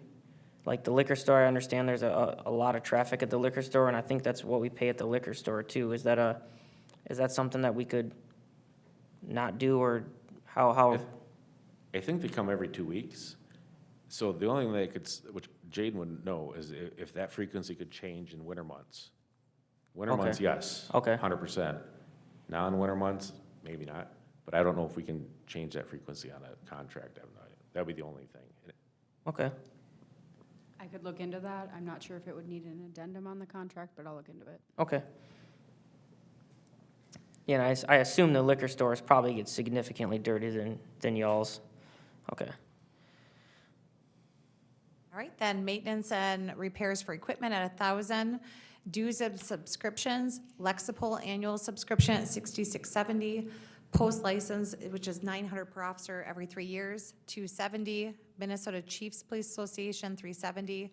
Special Response Team, 5,500, and range dues at 1,000. So I see the post license, officer every 3 years, so that would be a 3-year, 3 people per year. Okay. That's just a breakdown of Yep. what to do, yeah. On Lexipol, what is that one?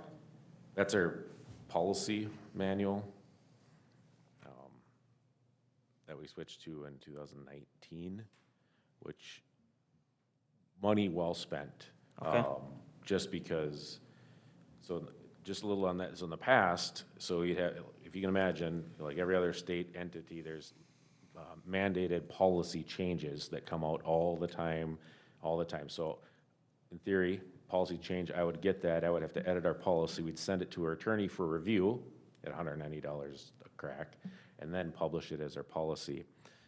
Here, they actually, so we write our policy with them when we first set it up. Now they come up, so I go in there on whenever I get my alerts, and it says, here's the policy change, here's what it says, click yes or no. So that so our policy is updated immediately for state statute policy. It's also 800 and some pages, so it's well in depth. But just for the piece that it makes sense. And I would say 80-90% of every entity in the state's on Lexipol for that Okay. reason.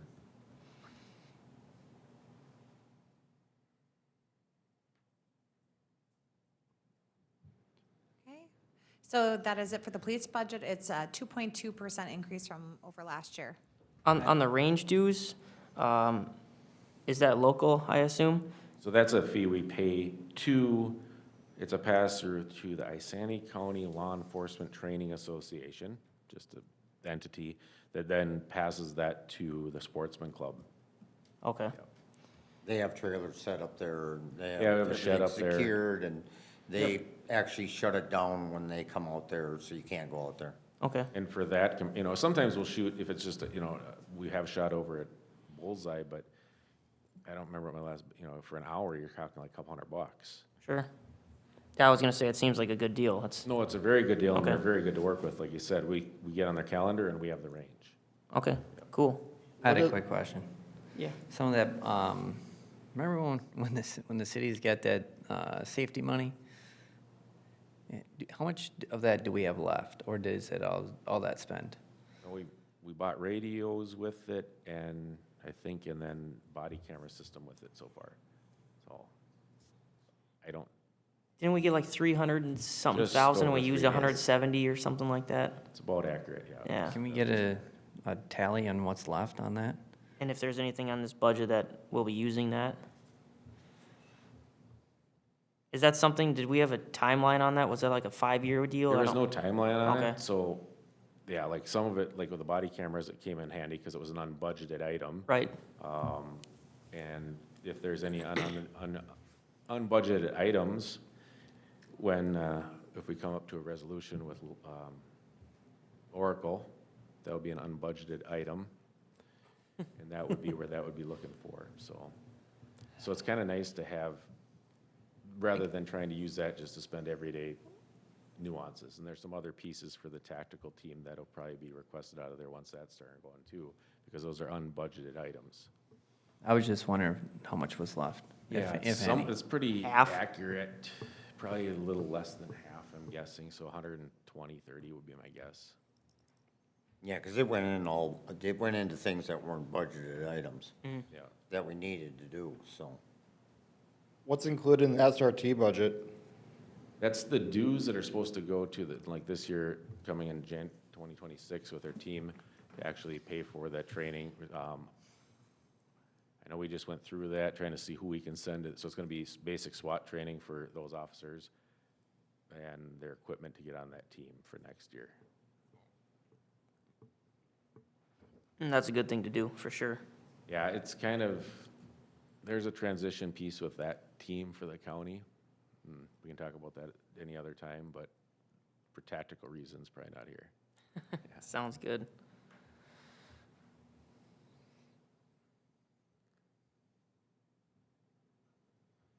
Yeah, is there anything in here that,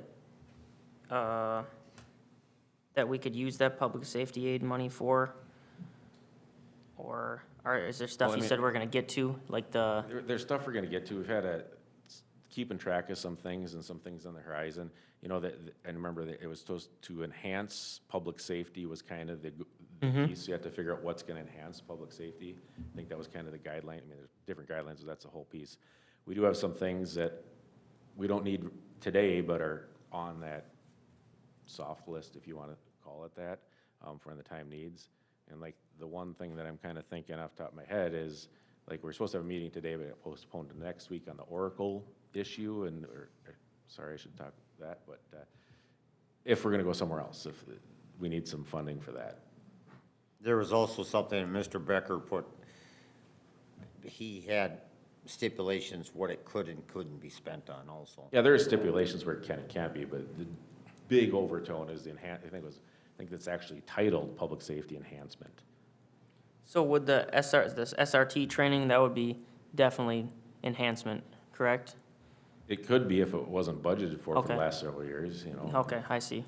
Yeah, generally speaking, we're gonna wanna spend that money kind of on more one-time expenditures. Got it. Not necessarily to cover operating or recurring costs. Sure.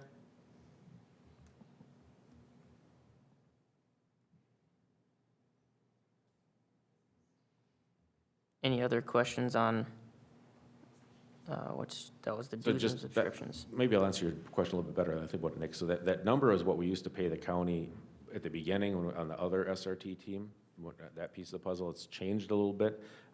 So that, those dues haven't gone to there, so we haven't expended them all, but we use it to get some tactical gear. This year, we're gonna use it there, so that in theory is, then in 2020, well, next year, 2026, we were supposed to have all the entities put officers into that training, and then that money will be for the dues, which would pay for that operating expenditures of the team, like it did in the past. So that's where that number came from. That was what we were spending in the past. Just kept it going forward. Is that number gonna be going up, or? It probably will at some point, right? But I wouldn't say it's not gonna go up dramatically even in '27. Okay.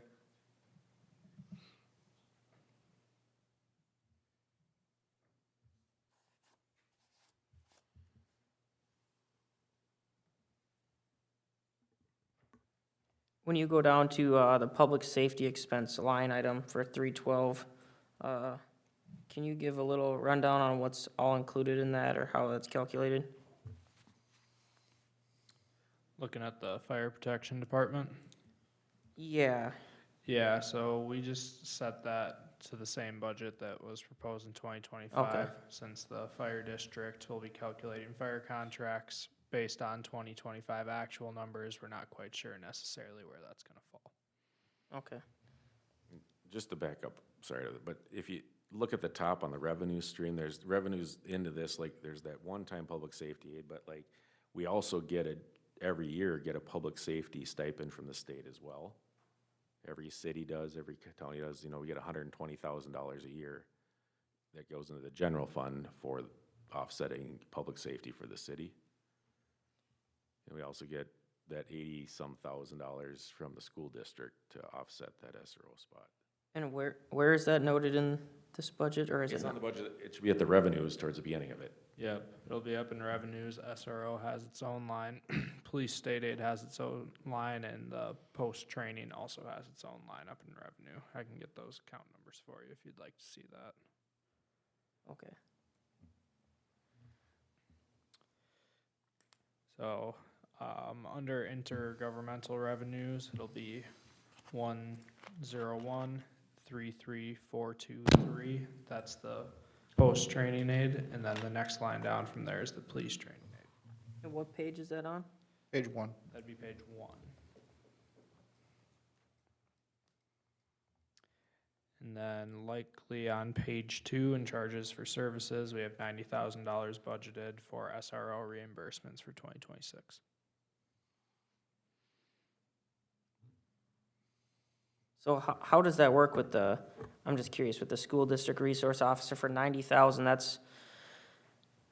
is that the whole salary for that, or is that like a prorated type because it's, or is he there all year? How does that, No, it's prorated for the time that you're Okay. put in the school. so 9 months out of 12, basically? Yeah. Okay, Yep, I think that number comes out to about 68% based on number of school days. got it, okay. And that offsets like his benefits and stuff like that For too? that time. Yep, got it, okay.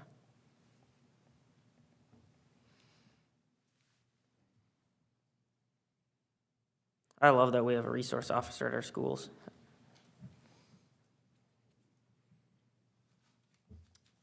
All right, any other questions on any of these general fund departments? Otherwise, we'll move on to pavement management.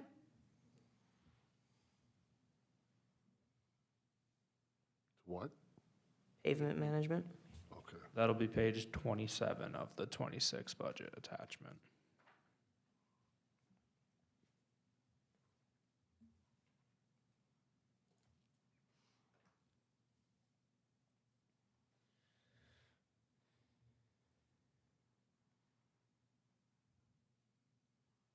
Actually, do you want to?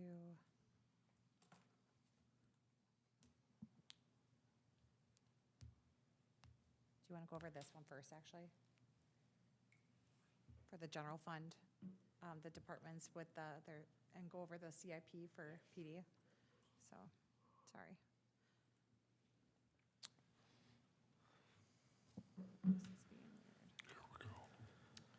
weird. Council will go through the CIP that we have. Scroll. Actually, it's on the next page. Here. For those general fund items, if they have anything. Yeah, so we'll just kind of run through for those general fund items, what, that we've talked about today for those departments, what they have in CIP. So financial administration, we have employee accommodations of just over $1,000. Municipal building, we have the furnace here at City Hall slated for 2026. And then PD has their list of items, including a new squad, EOC equipment, replacement of the entrance doors, tasers, and handguns. Any questions on any of those? Could the tasers and handguns be purchased with the public safety funds?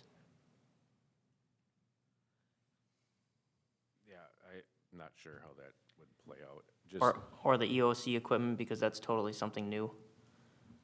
EOC possibly could look into that. I would say with tasers and handguns, they may look at that as a reoccurring expense we're gonna have, and they might not love that that's what we were attempting to use it for. Okay, but the EOC potentially maybe look into that one? Potentially, EOC could look into that one. And just on the handguns, I just got the numbers back today. I mean, it's gonna be a lot less than that, Less than that? a lot less, Oh, good deal. a lot less. Are those- But I'm waiting to see on the taser side, because that's a whole different, so generically, just at today's date, if we went and did this today, it'd cost us around $1,700 for handguns. Really? That's a good deal. Must be Well, local. No, that's how the Glock system is. It's cheap, but then we trade in our old ones. Oh, okay. So the history on that is we used to pay the officers $100 a year, every year, for them to purchase their own handguns. We figured, from my standpoint, it makes more sense to issue just from training liability, every continuity makes sense. But under this is it's gonna be our first time we actually recycle them, and they're giving us $325 credit for the ones that we're trading in. So that $100 a year is more than what we're gonna end up paying. So it'll be less than that. I'll get the actual numbers over to Nick when we actually get both those. Tasers is a whole nother system, so. Do the sights go in with the trade-in on the handguns too, or will those transfer over to the new guns? Transfer. Oh, perfect. That's a pretty good trade-in price then. Yeah. Cool. And I can contest that replacement entrance doors needs to be done over there. Because that one. The one glass likes to door- stick? No, the glass door in the front, Well, that one's been replaced. has it been replaced Yeah, now? it's the other one where the lock mechanism. Yeah, that other one next to it, yeah, that one's janky. And when they put those 2005 buildings, they were just your prime steel doors that never got painted. So, Does it need a whole new door or just locks and paint? Or new- That whole one new needs, door? that one needs a whole new door. Okay. For sure. Okay, fair enough. And while we're on this page, I'd like to make note that Nick made the appropriate changes from the discussion on the departments that we discussed last budget work session. So you'll see that we struck out one of the skid steers. We moved some of the park items further out. Those will go for discussion at Park Board as well, but for now, they've been moved out to 2031. And then he has double-checked to clarify those sewer things. So those changes that you see here will be incorporated into the final budget and CIP list. That'll come back August 6th. Travis, then I have a question for you about the squad. Right now, which number in the fleet is this 16? Is it number 8, 9? It would, well, With the hierarchy, obviously, with the as newer far ones. as hierarchy, Yeah. it's at the bottom of that list with the old Impala, the 2011 Impala. Okay. Have you noticed, I mean, I know the take-home stuff is brand new, but I'm hoping that, with the take-home squads and the guys being able to notice when stuff is going wrong sooner, I'm hoping that we could maybe push some of these new purchases out potentially, have that benefit from that. Do you think that's something that's going to happen and we Yeah, can? I think that's plausible, we're Okay. in a 5-year rotation, we haven't been into this system yet, this new, well, for example, we ordered a squad or tried to get a squad even for this year, that's on CIP for this year, and cross our fingers, it'll show up. But nonetheless, once we replace, we're not gonna replace, we'll still keep that 2016 Explorer that it says that, because that will be the CSO vehicle and reserves. Because right now CSO and reserves are driving the Impala, which, 2012 Impala is what they're driving. Okay, so they're sharing it. Yeah, between the I reserves and see. CSO. So Okay, we'll take this squad that gets replaced, and that will go into that tertiary fleet, which would be reserves, CSO. So they actually have a marked squad vehicle for that. okay. The other Explorer that we decommissioned, is that still there? It's still there. I'm waiting for, it's easier to auction off a few. Sure. So we're waiting for, we have a motorcycle, one motorcycle, another car. So they'll put on public surplus auctions or whatnot. And that one we couldn't use as the CSO vehicle or reserve vehicle? Was there something majorly wrong? Was that the one that had the engine that kept blowing up? Yeah, it's had a few of them. But like the last repair bill was like $40-some hundred, and that was after we just put another $2,000 into it. And we made the decision with Becker at the time that was, putting $6,000 into that vehicle that year just didn't make sense, because that was a 21, I believe. That was a 21? Yeah, the one that's sitting out there. Wow, okay, so we got 3 years out of that. Oh, sorry, not a 21, it's not 20, it's 3 years older than this one. Oh, okay, 2013 Must then. be a 13. Okay, sorry, I was like, 21, holy. sorry. Must be a 13, yeah. Okay. I think it was 3 years older. Now, did we budget 2 squad vehicles in 2025? In 25, no, that was 24 was 2. Okay, so just one in One 2025? to 25, yep. So then with that one that's on the 26, that would be going then to sort of CSO. I mean, that's kind of that plan. Yeah. And again, if that comes up with $5,000, $7,000, $8,000, $9,000 repairs, that'll a decision we have to make again. But with our own mechanic, it might be less, Might be less. right? But again, it's one of those things, if that goes up, let's just say that something happens and that's a $10,000 repair, it's not worth doing. It doesn't mean that we're gonna come here and ask, you know, we need to replace this vehicle, because we have a replacement plan that we can work with and fall back on the old vehicles, is kind of the whole theory. Okay. Can you provide any details on the EOC equipment? Basically, a lot of it's gonna be office furniture stuff. There's some peripheral pieces, because you have to have you wanna be able to open up an EOC having finance, have administration, having public works, and all have their peripherals set up so that they can actually run whatever they need to run from that EOC with all the EOC software piece put in there. So basically, computer system and we don't have any furniture up there, phone system stuff, so we have nothing. It's just a room, we built the building, but that was our preparation. Was that something that we talked about, maybe this is something else, but like 2 years ago with a shared trailer with the county, or was that this, or was that a different piece? That was talked about, something like that with the county, yeah. Okay, County didn't have that, but Okay. that was a discussion we had, not the Sure. county, yes. okay.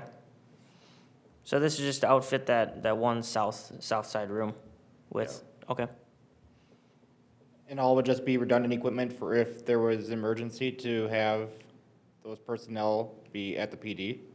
Our people, Oh, okay. ours, the city, Yeah, yeah, not the county per se. right. Yes.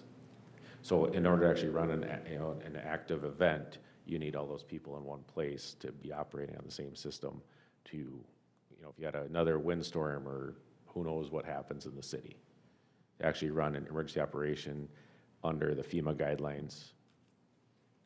so under FEMA guidelines, it has to be in a separate room? No, but in order to Okay. actually operate under that structure, the unified command structure, there's a whole series of how that works. It doesn't mean, you can't have one person over here and one person over there, and operations over here, and somebody on communications over here. That's why they are in one room. That's the whole idea of an emergency operations center, is so you have different entities, different pieces of that puzzle in the same room. So what's the difference between having them in that room versus having them in the main office room upstairs? Is there There isn't. different equipment? Oh, No, there isn't, as long as you could facilitate that. so is that something, would we be better off just putting a little bit more money into the existing room for whatever you need for emergency operations and not putting more money in the other room? Does that make sense? Or is that not what you're looking for at all, or? It depends. Okay. I mean, you could get by with that. A lot of it's gonna be, I'm thinking we had to have, I think some of the number we had in there was the actual computer system. I have the computer for every one of those people that's set up with the emergency management guidelines, which is basically templates, forms to catalog all that stuff. It's through that whole NIMS type system, national, that's running that NIMS system. How many computers are we short right now for if everybody were to have to be there? 3, 4? We don't have any that are set up with any NIMS software. Okay. Any NIMS stuff. We don't have that. Okay.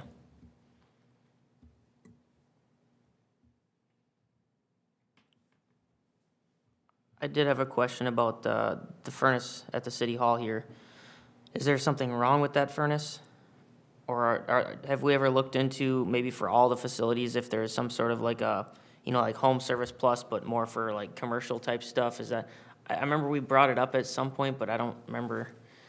Because if we get, the great thing about those types of programs is every year you know what you're paying and it's easy to budget for, and it's like an insurance policy basically on your infrastructure. I do not believe that we have looked into that. I can Okay. definitely look into that. Okay.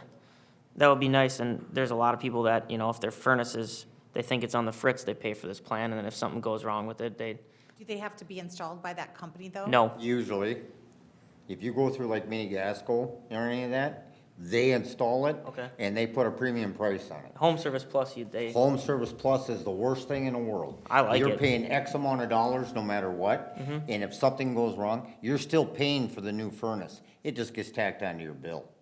Those service programs, you can shake your head Yeah, all day long. I've had good luck I've been with doing them. this for 50 flipping years, Sure. bud.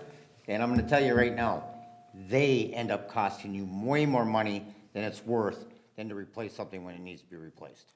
Does it need to be replaced? That That- question that's- wasn't answered. right. Well, I'm just saying is by going to that program, it's gonna cost you way more money than it's worth. How old is this building? 2004? And I don't think the furnace has ever been changed in here. Life expectancy of all mechanical equipment, refrigerators, washers, dishwashers, all that is 10 years. Well, and I know we have our AC units that, we have one leaking, one that is not functioning properly. I just haven't honestly had the time to digest all the information. I did have those all looked at. That'll be coming to a future COW meeting. Because for I did look at discussion. one back there to be replaced. They all are, They're low. yeah. And now they changed the Freon, so it's pushed it to 454, and you can add 35% cost increase to go to 454. If we were to replace that one last year, when I gave Matt the quote on it, it would have been a lot cheaper then than it is today because of that. Now, just for example, and I'm not trying to toot my own horn, but just show you an example. I just estimated a house for a simple 2-bathroom remodel, $12,000 our cost on the fixtures. No profit on that. That's $12,000 our cost, which is utterly ridiculous. But that's what it is. There's nothing you can do about it. I just looked at replacing 5 furnaces and 4 furnaces, 3 furnaces, excuse me, an air handler and 4 ACs. Done cheap, $52,000. It's over $35,000 just for the equipment. So, I'm telling you, the longer you wait, the way more it's gonna cost you. I'm just telling you that. So to answer the question there about the furnace, it is original to the building and was originally scheduled to be replaced in 25, must have gotten pushed to 26 at some point in time. Because I did talk to Matt And it Sylvester got us- about that, and it and they got us- pushed it out. And it got us through last year just fine, no problems? That's what I'm saying. I mean, I've said this before, if you have something from 2004 versus something that's made today, it's night and day quality difference. But when you have parts that go on Right, them, you're right. not getting the parts for it because they're not making them anymore. Sure. So that expense, the furnace for City Hall was furnace and AC, roughly? I mean, maybe, do we have any, can we get updated bids or? I don't care. Yeah, I don't think that include, that's just the furnace. Just and the this one. furnace? Yeah, the AC ones, were up for last year and we pushed them out. Yep. And so I had those all evaluated, because one wasn't working. So I said, we'll just come out. I think it costs however much it came out to come out and look at and evaluate all of them to see if they're low, how much is it gonna cost to put the more fluid in, or, you know, because they're all old. They're all from the original. It depends on, it's probably R22 in those.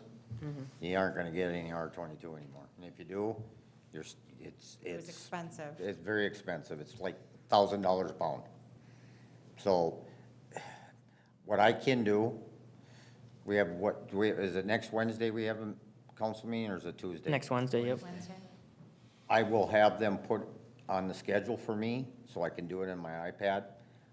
I can work out a quote for that and I can have it in there so you can, and it's free of charge for me to do it. Okay. Then we have an idea. Yep. And I can send you the summary report of the AC units for you to look at. I know those AC units are 3-phase, so that adds a lot of cost to it. That's the worst part of it is I don't know why they put 3-phase AC units in here, but they did. That was beyond. They more efficient? Lower amps, higher voltage. You're paying It's- basically the it's- same. They draw less necessarily. amperage, Yeah. but he says more voltage, but then it also triples the cost of the unit because it's a 3-phase versus a single phase. They don't make as many 3-phase, so you don't have the mass quantity. It's the same thing with shop equipment too. Like industrial, metal fab equipment, it's the same deal. The 3-phase always costs more, but Usually you get some efficiency out of it though, because You you'll do, constantly drive. when you, like in, where you work, your equipment generally runs off a three-phase. It's because they're running so much longer and harder than handyman shop style. Right. So, yes, they last longer at that aspect, but does that cost, what you pay for it up front, outweigh that? Unless you're doing, unless everything in this building was three-phase, I would say no. That's just like somebody talks about fluorescent lights. I don't know if these are fluorescent or if these are LEDs, but fluorescent lights are cheaper to leave on all day long than turning them on and off 3 times a day.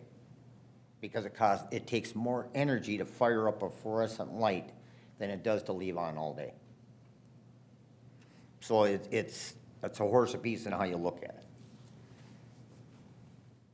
When they went to three-phase, they specialized it. It became a very specialized piece of equipment.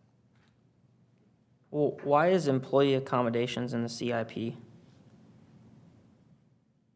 that like a computer or, I believe that's to cover like office equipment, replacement of desks and chairs and stuff like that, I believe is why it was put into the CIP, just to give us a running number to be able to do replacements around City Hall. do we know if there's anything that needs to be replaced? I know we just did office chairs 2 years ago. Yeah, I think it was longer than that, but. Was it? Okay. Yeah, I think it was, not that I'm aware of, I think it was longer than that. yeah. Was it? Okay. Because I don't remember, we've had that conversation about replacing some chairs and desks, and it was kind of as needed when we just did it, just went and got it, but I think there was it's been quite a while.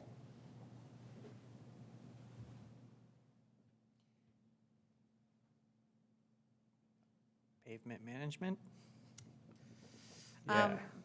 Real quick, before we go to pavement management, here is for those general fund budgets that we discussed, finance, or council elections, finance admin, and then PD, where you can see their operating budget, the capital improvement budget, as was just looked at, and then the total budget overall cost. I did have a question after thinking about it last week. The water tower land acquisition, when is the water tower, I guess, in our plan to be installed? I'm pretty sure Cambridge only has one water tower, correct? That I've noticed, or is there one on the west side of town? Yeah, by that Quick Trip, by the college. Is there? Okay. Also, I want to know if we're paying cash for it. Yes, we would be paying cash for it. Okay. And then it is slated for 2034 is when that was anticipated to construct a second tower. So are we maybe, I mean, you think about it this way, if we buy that property now, nobody's taxed on it. So are we maybe a couple years ahead of time on that at the moment? If we're not scheduling to do it almost another 10 years? I think the idea was to secure it before there Right. wasn't land, and then we're having to go out farther to find land, and then you're paying additional per linear feet of pipe was what really Okay. increases the cost of the project. Yeah, And I think then- Mike was really worried about going further away when your costs are skyrocketing. Right. So that was the whole point of buying it early, to keep the cost of pipe and the underground infrastructure. And that was a conversation that I had with Jason too, is that right now there's available parcels that would make sense for those water tower future locations to be, but if that stuff starts to get developed out, then we're kind of losing that opportunity, so. Because I think we'd had to do a search to see if we can even hit the water there. So there was gonna be a lot more money spent where we know we have what we have there, that's already been paid for and we know it's there. So if we have to go elsewhere, now we have to do another research, more samples, blah, blah, blah. It's gonna cost way more than what we'd get in tax dollars.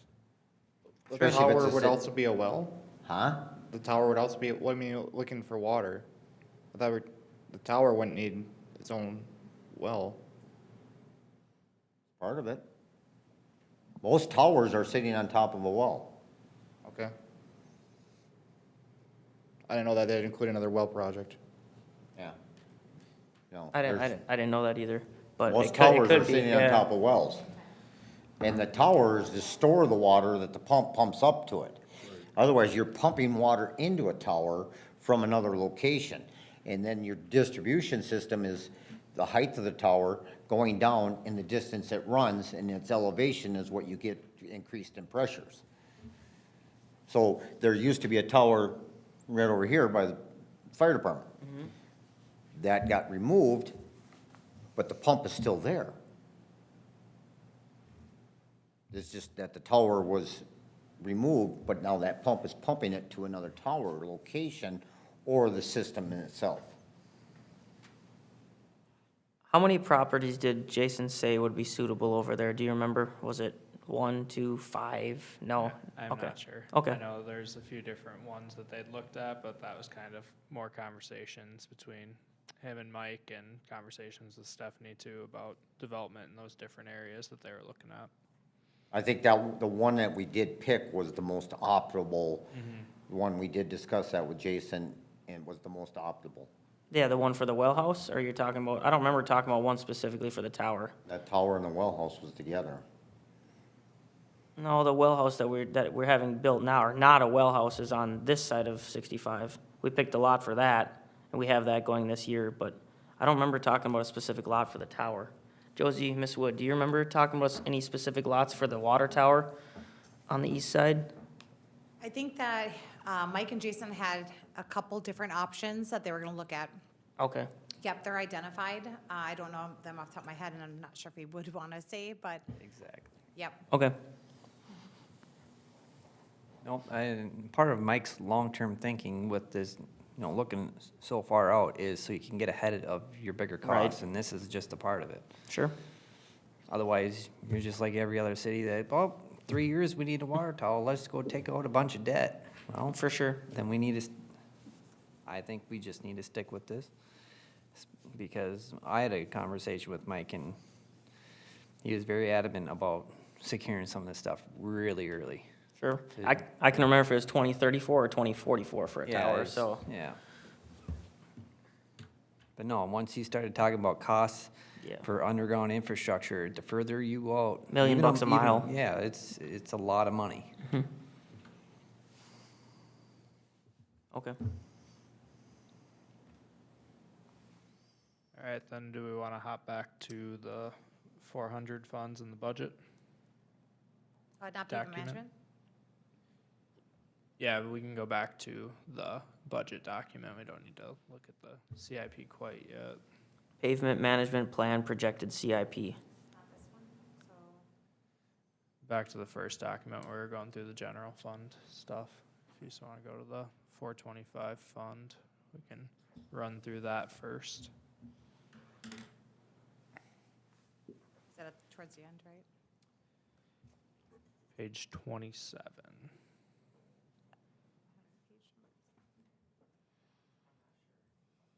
Of the document? Mhm. Of the document. Yeah. Yeah, I'm not sure on that, I saw that. Yeah. There it was. So what PDF are we on now?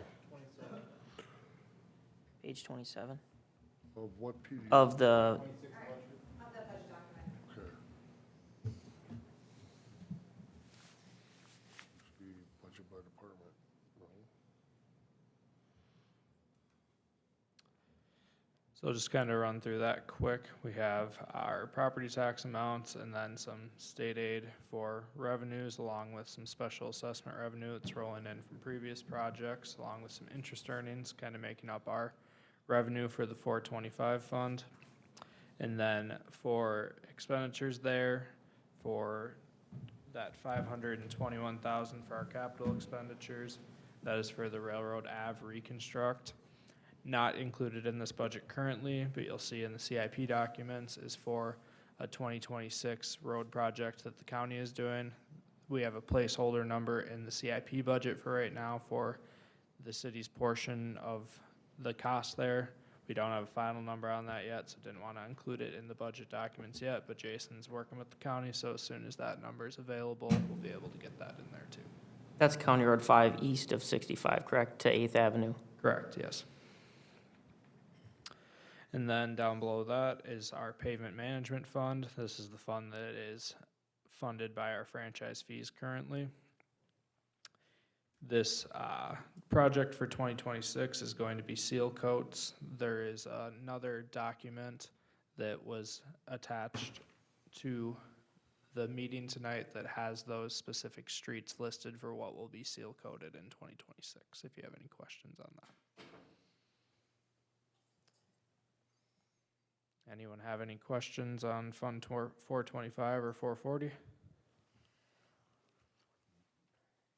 So I noticed the expenditures are significantly reduced compared to the revenues. Is that the 250,000 will roughly make up for quite a bit of that in the CIP?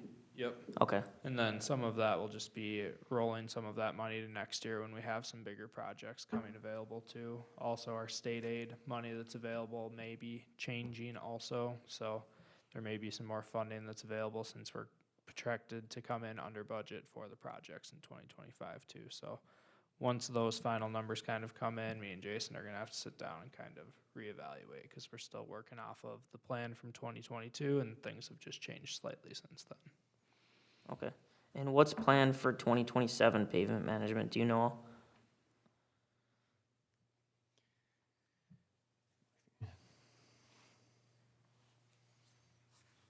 We'll have a slightly larger seal coat project in 2027. It's gonna end up being around $500,000, and there is a set of streets there too that Jason will maybe be able to touch on too. Otherwise, I can send out our current plan too, but some of that might change. But we have about $500,000 planned for 2027, so we'll be taking some money from reserves from the franchise fees that have been generated in the past to kind of cover some of that.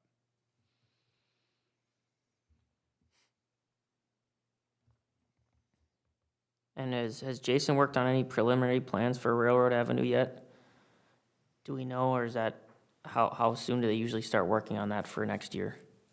That's a good question. I am not sure. Good question for him. Okay, Yeah, I mean, usually it starts pretty early to get Right. numbers, but, I mean, maybe as soon as, or as early as August, September, but okay. I have concerns with that reconstruction over there with the semi-traffic and, the sidewalk situation.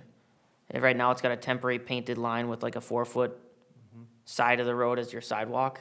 And I know right now, when there's a semi-truck parked, next to that business there, you need that extra space for people to drive on for traffic to go by. So I don't know what we're gonna do there, but that's something we'll That have to was, talk I about. brought that up. yeah, that's Yeah. been discussed I brought it a up couple like times 10 at years least. ago to get that sidewalk completed, because it's a lot easier to hit somebody that's walking on the Right. pavement than it is for them to hit the curb and up. So I brought that up a long time ago, and it was, no, it ain't gonna fly. This was, Yeah, we could pull a up, few mayors Jason could ago. bring his, he's done the cost analysis on that, but, Because as it sits right now, we cannot narrow that road to put the sidewalk where the sidewalk is now. So I think you're gonna have to either use easement or acquire property along there. I guess that's a conversation for another day, but that might be something that affects the budget. So I don't know if we should, get some input from Jason before we budget, what we budget this year for that. because you're saying you'd like a sidewalk, but. The not- sidewalk, it can't be where the sidewalk is now, because that'll basically effectively turn that street to from a 2.5 lane street to a 2 lane street. Well, now you're gonna have a semi that's always parked on the west side, and only one vehicle can fit by at a time then. I mean, you'd have to go over there and you see it, they send a lot of trucks through there every day, so I don't know, something's gonna have to be done differently there if we want a sidewalk, so. Yeah, just something to consider, he'll have to look at that. I and- think back in the day, back when they painted that line, that was the cheapest way of Band-Aid. doing it without actually building a sidewalk. Right, I think everybody up here knows that I'm very pro sidewalk person. And it's, I mean, anything, I don't care if you build it and they don't use it, that's their fault. We've done everything we could do to prevent that from happening. And I've always said that was, when they redid Railroad Avenue around and added all that wide, I don't know, was it 6-8 foot wide asphalt all the way down the railroad to South Passage? When they did that, I even said at that time we should be doing that sidewalk, and I was told no. That was 10 years ago? 4 mayors ago. Okay. Was this, you know who it was? 4 Yeah. years ago. 4 of them ago. We don't have to go to exact number. So I would like to see, Jason look at that to make sure we're budgeted fairly for that. Okay. Because I don't see there's a problem, because the street lights are after the curb, and the fire hydrants are on the other side of the curb, so I don't know why we can't somehow get a sidewalk in there. Yeah, there's a couple trees, but he'd have to look at it to see what we I could do know, I think that one house in the corner, as a fence. it has a fence that's pretty close to that, that would be the only thing. Sure. I can't wait till that road's done. There's a couple dips in it that I've been like, man, we need to fix this road, so. You know which dips I'm talking about, don't you, George? Yep. Cool. What's next? All right, next we'll move down to Fund 614 in the same document, should be page 43 of that attachment.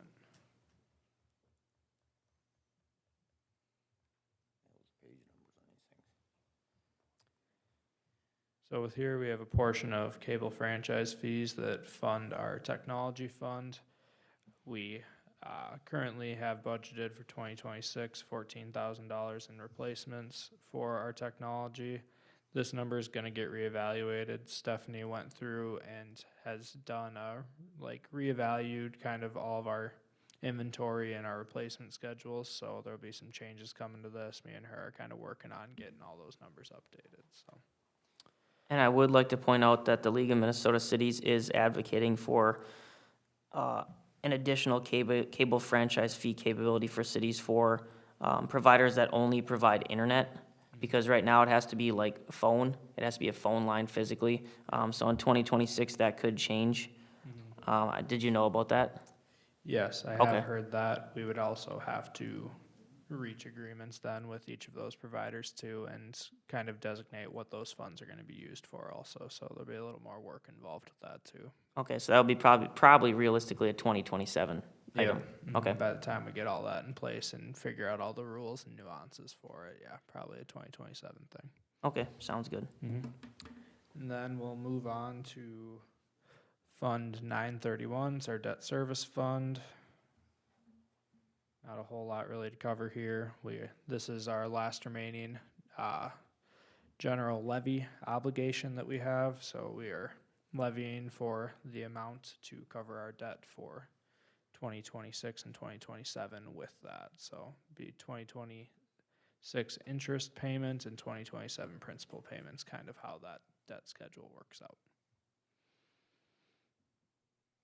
And this debt will have a final levy in 2029 and have a final payoff in 2030.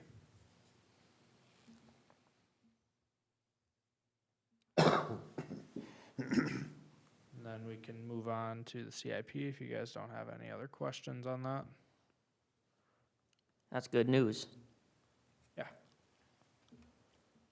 So the $200,000 will go away in 2030, you said? What was that? The $200,000 worth of debt payment will go away last year in 2030? Yeah, our last year of levying for it will be 2029. So 2029. we'll make our final payment in 2030, but the last time it'll be on the tax levy is 2029. Okay.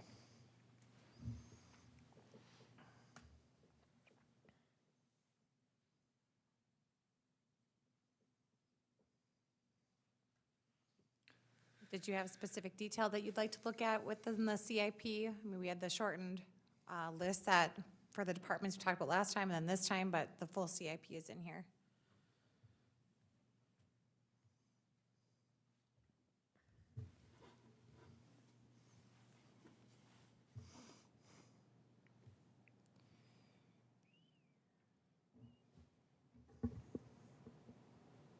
I guess the phone system in 2028 for City Hall, I know we've talked a little bit about phones and whatnot. I don't know if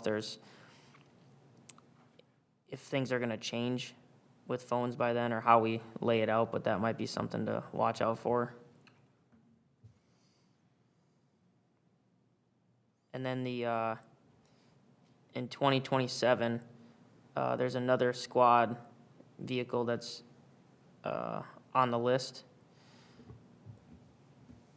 Does that one have to be there if we're gonna have every single one already replaced, or? You're saying 2027? Yeah, yes. Yeah, 2027, replacing the 2017 Ford F-150.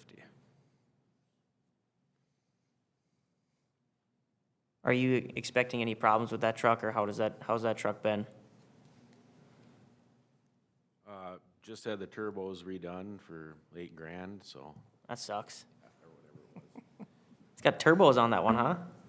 That seems like an Well, interesting that's the- accessory for a cop truck. Well, that's that was Oh. eco stuff, EcoBoost. Yeah, yeah, probably wouldn't want to do that again, huh? no. The EcoBoost. It sounded like a good idea at the time. Sure. Yeah, I think that's, There's a lot of idle time on a turbo. Turbos don't do well with that type of idle time. yeah. Because that vehicle will be 10 years old by then, but, I mean, hopefully in the next year or two, when we actually get through this plan that, that we've been working on, and then with our actual full numbers, we'll actually have a pretty good handle on what we can do and can't do.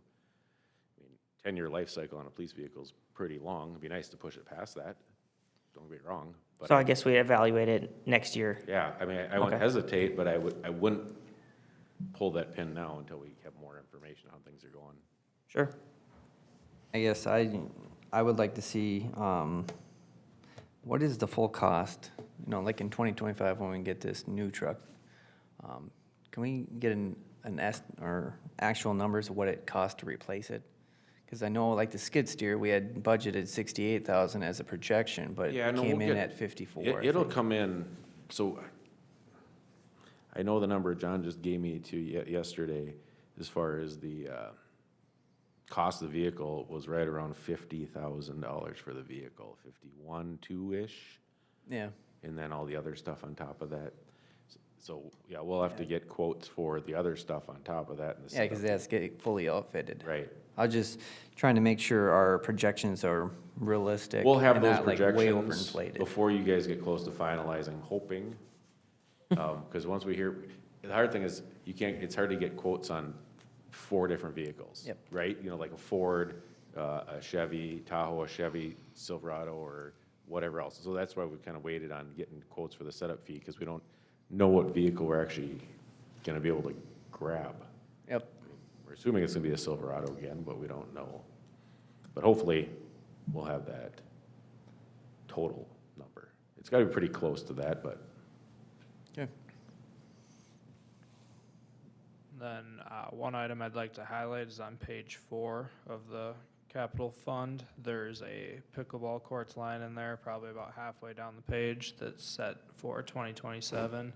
There's no current dollar amounts in there. This was kind of just put in as placeholder for you guys to discuss when you'd potentially like to see that, if you had a year in mind that you would like to see, and if you had any sort of thoughts on how many courts and potentially where that would go to.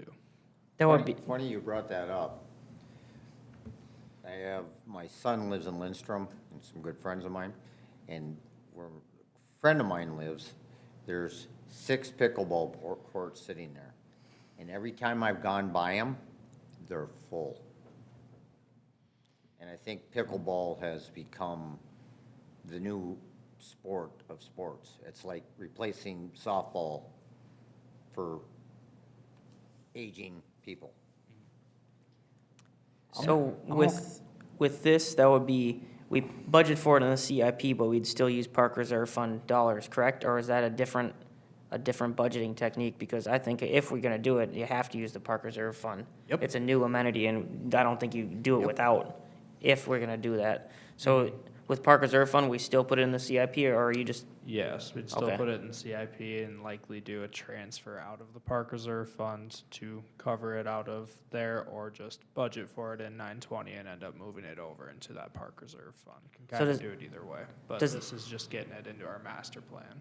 so does that mean anything that's in this right now that could be Park Reserve funds, taxpayers are still paying for it? No.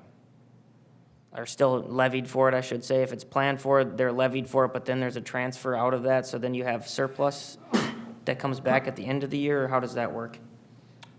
No, not currently. So right now, like if we were to put this pickleball line in there, we wouldn't change what we're intending to levy for because we know that's going to be covered by park Okay. dedication fees. So how many things in the parks capital improvement plan, is there a designation already in there for items that are gonna be park reserve fund?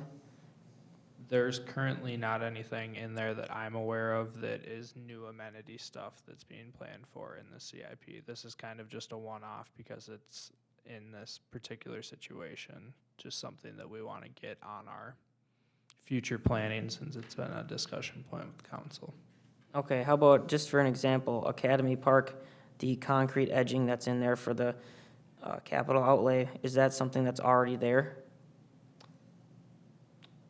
I do not have that specific Okay, answer. I'm just wondering how many things are in this CIP that could be park reserve fund items. Maybe we could look at that, because I have a feeling there's gonna be a few things in there that maybe shouldn't be levied for because we have the park reserve fund to pay for them. So maybe that's something to come back with at another budget meeting. Well, Rum River Meadows is showing 30,000 for 26 for equipment. Yeah. Yes, that is the painting and refurbishing of the equipment that's out there. But so none of that's gonna be new? I don't believe so. Okay. Park and Rec, we're still waiting for a estimate back on those pickleball courts. I know we went out for kind of a guesstimate on them, and it was with the tile, and it was really expensive type court, so I know it was mentioned to go to an asphalt type surface, and that's what most of them are around the area. And I don't believe we got a solid quote on that, and I also remember when we were looking at the park dedication funds, if we split them up, did we have enough to do a pickleball court and upgrade the skate park? And I think when Or we just had a pick one. discussion in council, we decided we didn't want to bring them funds down to zero, which if we did a pickleball court and the skateboard park, and I think there were a couple other little things that needed to be done, we'd be almost out of money on that fund for now. What was, there was a meeting with the skate park folks, correct? Did you get any good numbers from that, or?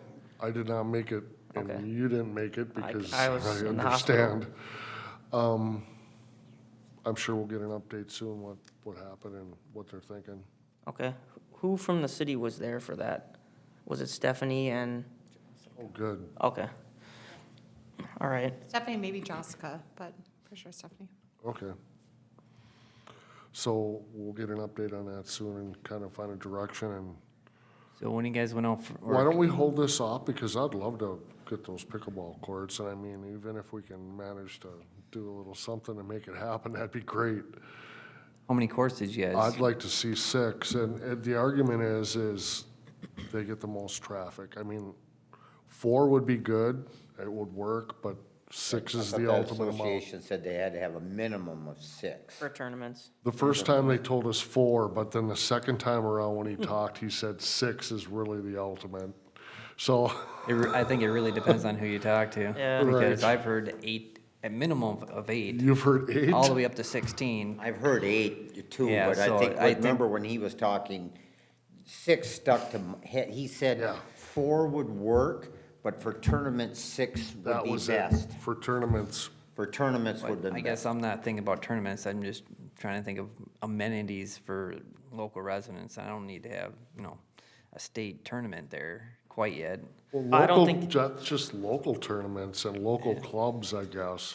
Well, I'm Local curious to clubs just see how much bring it is. Other things here. I don't think the difference between 4 and 6, I mean, you get diminishing costs as you go, because it's the initial rollout cost, that's a lot. Now you're talking Exactly. 2 extra courts, you have an extra, 300 square feet of pavement and some extra fencing, but I think 10 feet of What did he fence. say? He said that they had to have a minimum distance between each court. And I don't remember what it was, but I know when I looked at those ones in Lindstrom, I don't think there was as much room from that corner to this corner between them. Well, I think at some courts, they put picnic tables with umbrellas and stuff, so like a hangout area in between some of them, so. That one didn't have anything, it was just the courts, But I can understand if somebody's running and you're running, I mean, the greater the distance, the safer it's gonna be, but it's like anything you play, it's, you run into a fence, you run into a fence. I mean,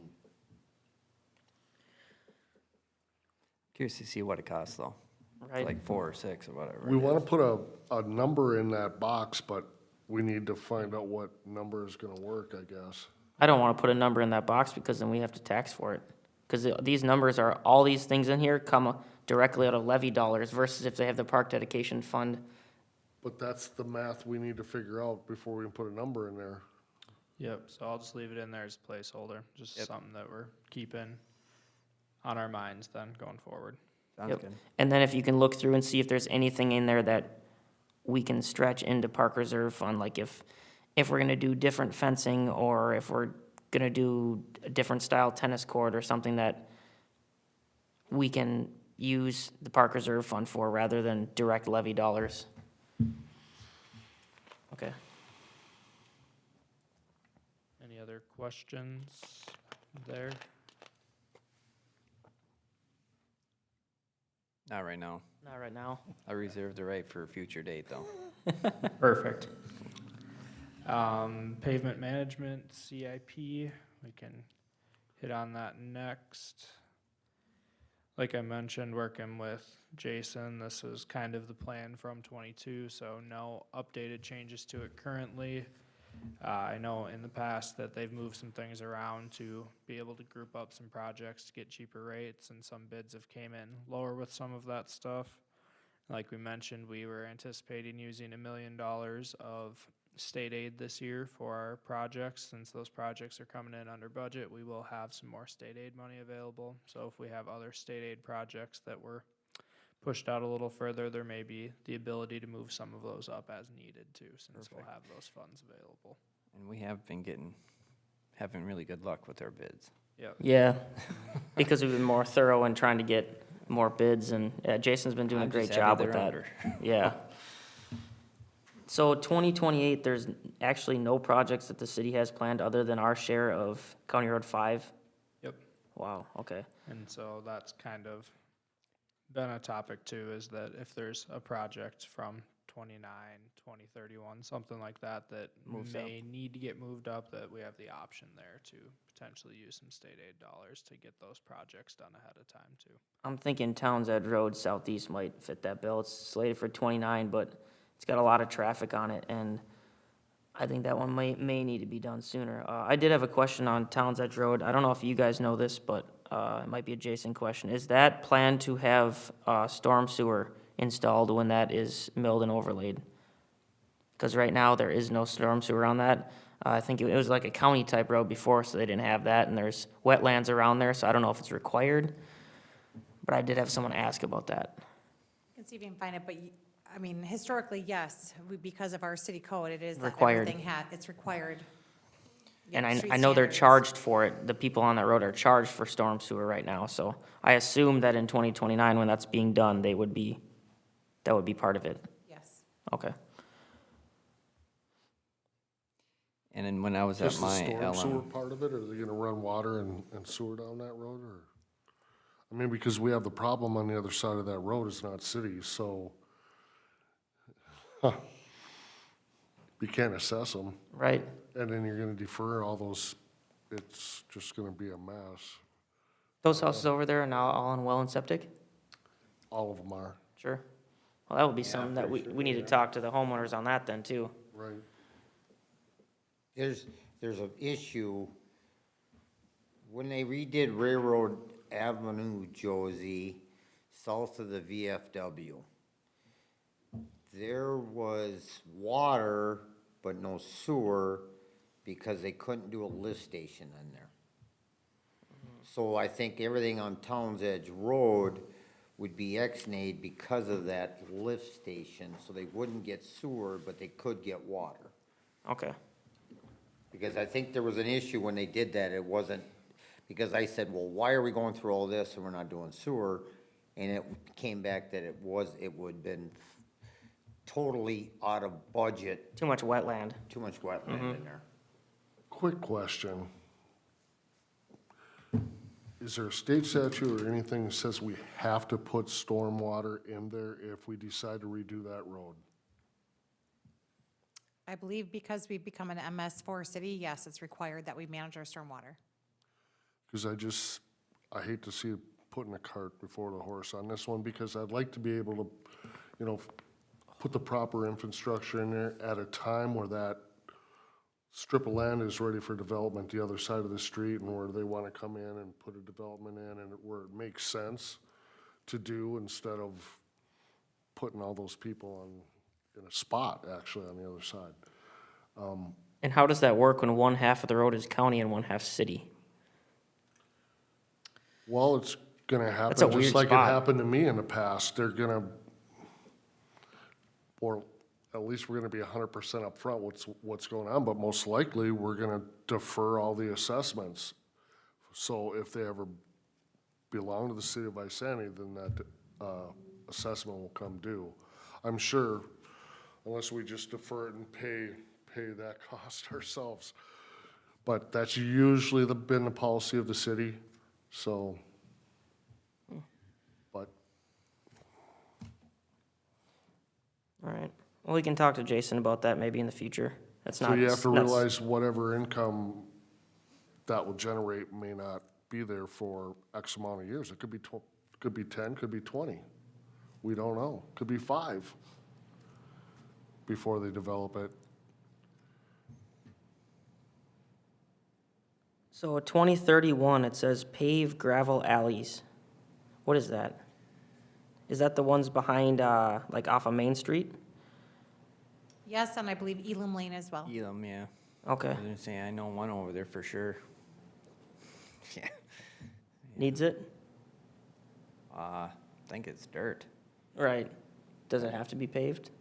I don't think, you can put more dirt down there, bud. It's all about what you want. As Okay. long as we're not mandated by the state or anything, No, I believe that was council-driven to pave the alleys. yeah. I think it should be customer-driven.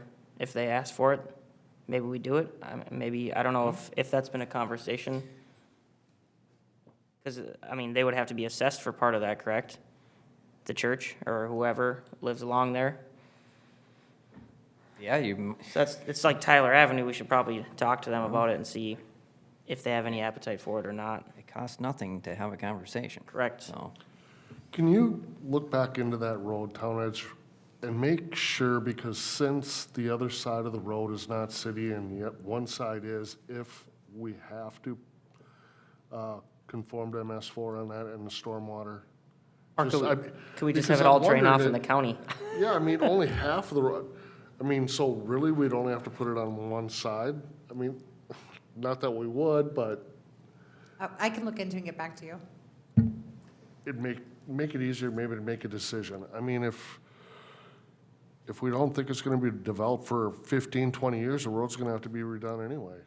And then just let's widen it as best we can and resurface it is my thought. I mean, we can have a discussion later. It's a discussion for another time. Then moving ahead to the 440 fund CIP.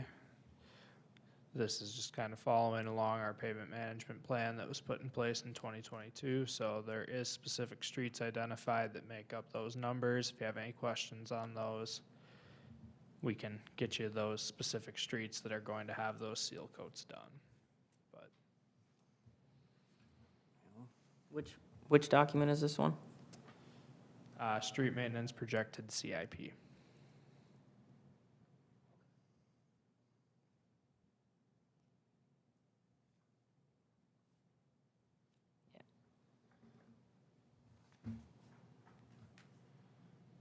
And then we also may be able to have some cost savings by grouping up some of this, just conversations that Jason will have with potentially being able to push some of these or pull some of these forward to potentially get those cost savings too when it gets closer time and when we are able to reevaluate the condition of those roads, kind of when it gets closer.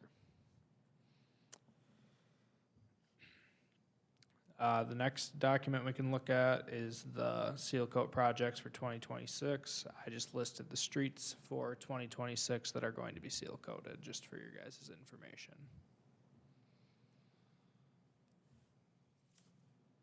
Wasn't there a map with the color coded? Is that in here too? That is not, but I can get Jason to send out that report to you guys too, just so you have that. Okay. Yeah, well, some of them are loading and some are not. It says 2026 Broadway Street. Which Broadway Street is that? I guess we'll wait for the map. Yep. Okay, sounds good.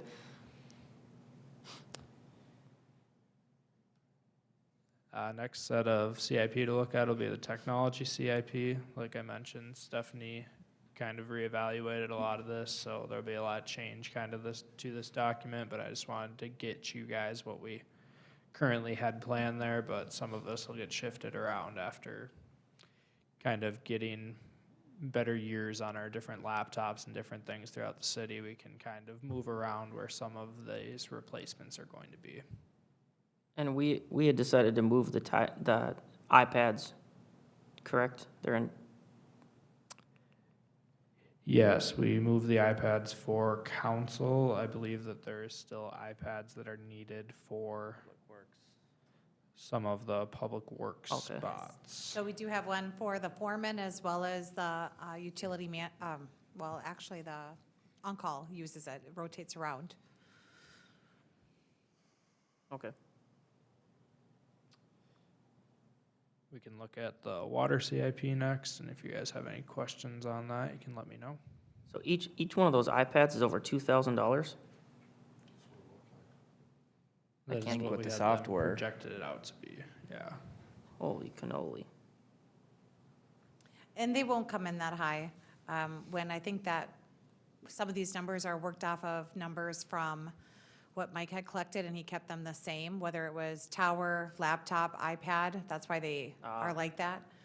When Stephanie reworked the plan, and she did a phenomenal job going through every single facility, looking at everyone's computer to ensure that it was in the correct, we knew what we had out there.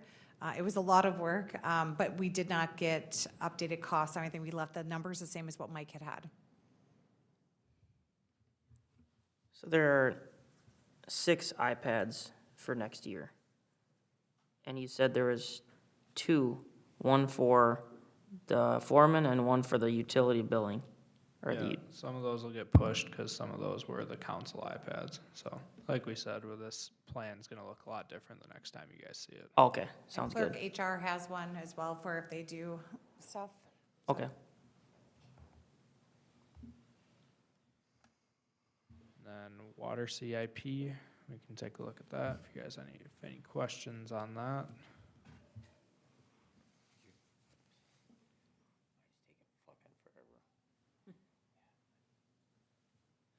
On some of them, but other ones were loading just fine. Oh, I'm still trying to load, and I've been, since he brought it up first time, I've tried pushing on it. so this has been changed to reflect the items that we found in the CIP, or that Josh found that were already, okay, that's already been changed. Yep, so you'll see that for water and sewer, any updates been made to that. Additions to water and sewer that weren't in there before is the SCADA upgrades. We did not have those planned out, but we do know we're gonna have significant replacements for our SCADA upgrades every 5 to 8 years, something like that. So Josh is kind of working with, along with getting the quotes for that replacement, kind of figuring out what that replacement schedule looks like too. So that'll be a new item that'll be in there that hasn't been in there in the past too. Okay. And that'll come out of the water fund, not the general levy, correct? Yep, Okay. that'll be split between water and sewer. Okay.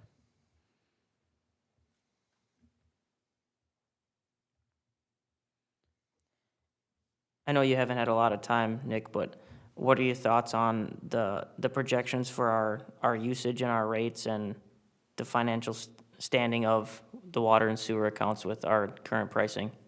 Have you had a chance to look at that or not dive deep yet? Okay, Not a whole lot. I mean, the only thing I've really looked at was kind of results from '24, so that's already at the point where it's getting kind of dated too. So okay, have hopefully a better opportunity when we get later in the year to go back and kind of reevaluate where those are at too.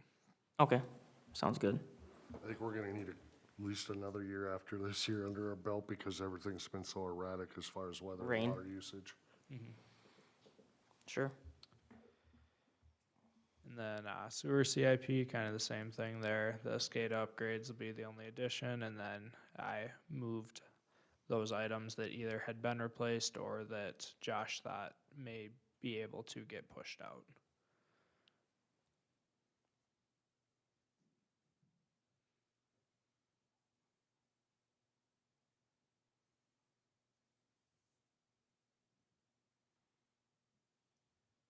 Did we already replace the Trojan UV system?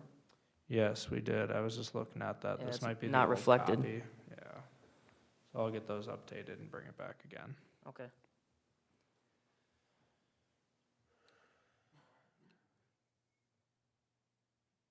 And then the storm sewer CIP will be the next set. For there, we have some yearly maintenance. I believe Josh kind of covered what that yearly maintenance is.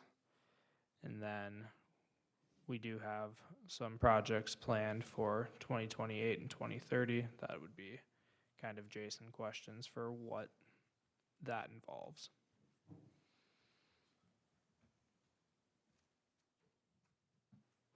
Wasn't there a question last week raised about the main lift station genset?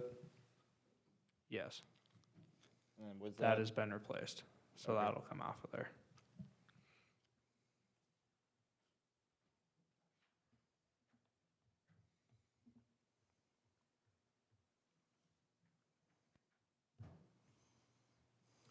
And then last set of CIP we have is liquor store CIP. Keith is continuing to work on that and getting us updates as he sees fit for any replacements that need to happen or if there's anything that can get pushed out further from where it is too. I think the only thing he really had on there was the beer cave doors. Yep. That was it. Well, it's a new building, so. Well, I know, that's what I said, it Yeah. shouldn't, none of this should be unless somebody crashes into the building, so, Well, that still should be Insurance will cover covered that. by insurance. yeah, well, it's, you know, I'd hope so. I would hope so. But Yeah, we don't have much for the liquor store until about 2031. We have replacement of some of those items. Some of that stuff hitting their 10-year life cycle that'll then need to get replaced. But obviously, as we get closer, we'll be able to evaluate whether that stuff needs to get moved up or can get pushed back too. Yeah, I was gonna say 2031, if I was, you know, if I'm still on council, I'm gonna be wondering, why is it so stacked on 1 year and not more spread out? Just a 10-year expected life. Yep, Yeah, I just get with that, but- all the new building stuff kind of reaching potentially the end of its life, that'll all get moved around, I'm sure. Fucking homeless guys around, don't let them steal them. The ice maker bagger, do we have our own ice maker over there? Because I signed checks for ice. Does he just want that by that date, maybe? Or that- Yeah, Keith's Okay. question. Okay, sounds good. Yeah, 'cause we're- I know that we also do buy ice, so I'm not sure if they do have their, I don't believe they bag their own. I don't think so. No. And I'm sure like some of these things that are planned for 2031, like the exterior benches, they might not need to be replaced by then, they're just in there, so it might not be as 2031 loaded as we think right now. Yep, I was and just- that's kind of the way to look at all the CIP stuff. This is us getting dates on stuff so that we are planning accordingly. That doesn't necessarily mean that everything's gonna fall necessarily on the schedule. As we get closer, things will get bumped up and pushed back, and so always changing document. Like, for example, the shopping carts, those were actually planned for this year, but Keith decided to push them back another 5 years, because they still look new, which makes sense. I see more people just carrying cases of beer than carts. I always forget to grab a cart, and then you're, got too many, it's like, oh, man.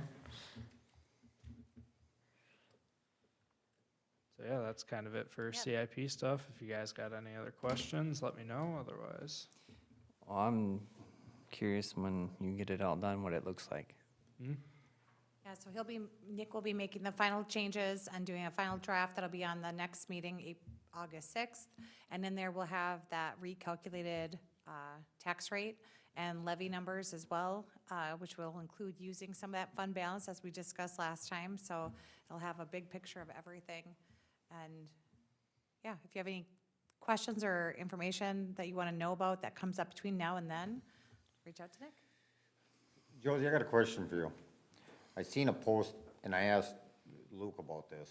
I seen a post on Facebook about some animal service that the city's using. And I don't know, because it was under Cambridge Isani page. And I thought we got rid of that gal that was all the problem. So Travis can speak on this. Yes, we don't have her. We won't talk about any specific people, but we, along with, I believe, Cambridge and the county, are all contracted with, I think they call themselves Isani, whatever, it's, We go through online retrievers. online retrievers, but they go by a different name, like, like Isani County Animal Services. So hypothetically, person you're talking about that we used to use, we don't use. Yep, and that's the, I think that's the one that they were complaining about, so I don't know where that came from. Yeah, we were trying to find, so supposedly there was something where some animals were taken from Isani, county, city, we don't know. There was a post that some animals that this person was in possession of, so who knows how that happened. I was It just wasn't given curious. to them. I mean, I think the assumption might have been on social media, keyboard warriors in their mom's basement, may have extrapolated that we, meaning the city, gave a seized animal to said person. Okay. Didn't happen. We're contracted with somebody else. Correct. Yeah, Perfect. because I thought because we went, that was a massive argument with that whole deal. And that she wasn't in compliance with her licensing. Yeah. We have no doings with that person. That's what I thought, but I wasn't sure, and Like I said, I think their Facebook post that there's animals that they had on their Facebook that were from Isanti, meaning who knows how they got them, right? It wasn't from the city. Sounds Doesn't mean that you can't pick up a dog on the side of the road and go bring it to the Humane Society and wherever, right? So who knows how something got there. I was just curious, because I'm like, I don't think we're using that, and I don't know what's going on there, and I was curious what was happening there. Any other budget-related questions, George? Yes, I would like to see the next budget sessions that we have more information in front of us sooner. So we got these PDFs a little sooner than they were published, but if we could be 2 weeks ahead of time, especially on this budget stuff, it's so much information and so many numbers to go over. I mean, a week, how many days actually did we have this one in front of us? Probably last Thursday? Friday. It was Friday. published Friday, early afternoon. I think for city staff, I mean, that's Right, hard to because do. it's, well, what I'm saying is we set these meetings 2 weeks later, so they get it prepared, then we set the meetings 2 weeks later. That's all I'm saying, is so we have more time to prepare ourselves. Because it is a lot of information to go through, and then, I've been 3 or 4 days, and if any one of us were gone for the weekend, we're doing this fresh, and we may not be asking as many questions as we should, even though we've Do you asked a still- lot of questions Would you today. prefer that we push out, so the packet for August 6th meeting, Nick will be diligently working at his computer tomorrow to get that done and publish it by Friday for next Wednesday, because it takes, so you have some time. Would you prefer that we push out the next budget meeting to the second meeting in August, so you have more time to review it? What's the date on that one, on that 19th, meeting? 19th. August 19th? Tuesday, August 19th? The second meeting in August, I'm sorry, is what date? August 19th, Okay. right? And when is the preliminary budget due again? End of September? September 15th, I believe. Isn't it? I believe it's September 30th. Maybe we send it to the county early, I guess. Yeah, we don't want to obviously brush up to that with the preliminary. I'd like to have that out to them beginning of September.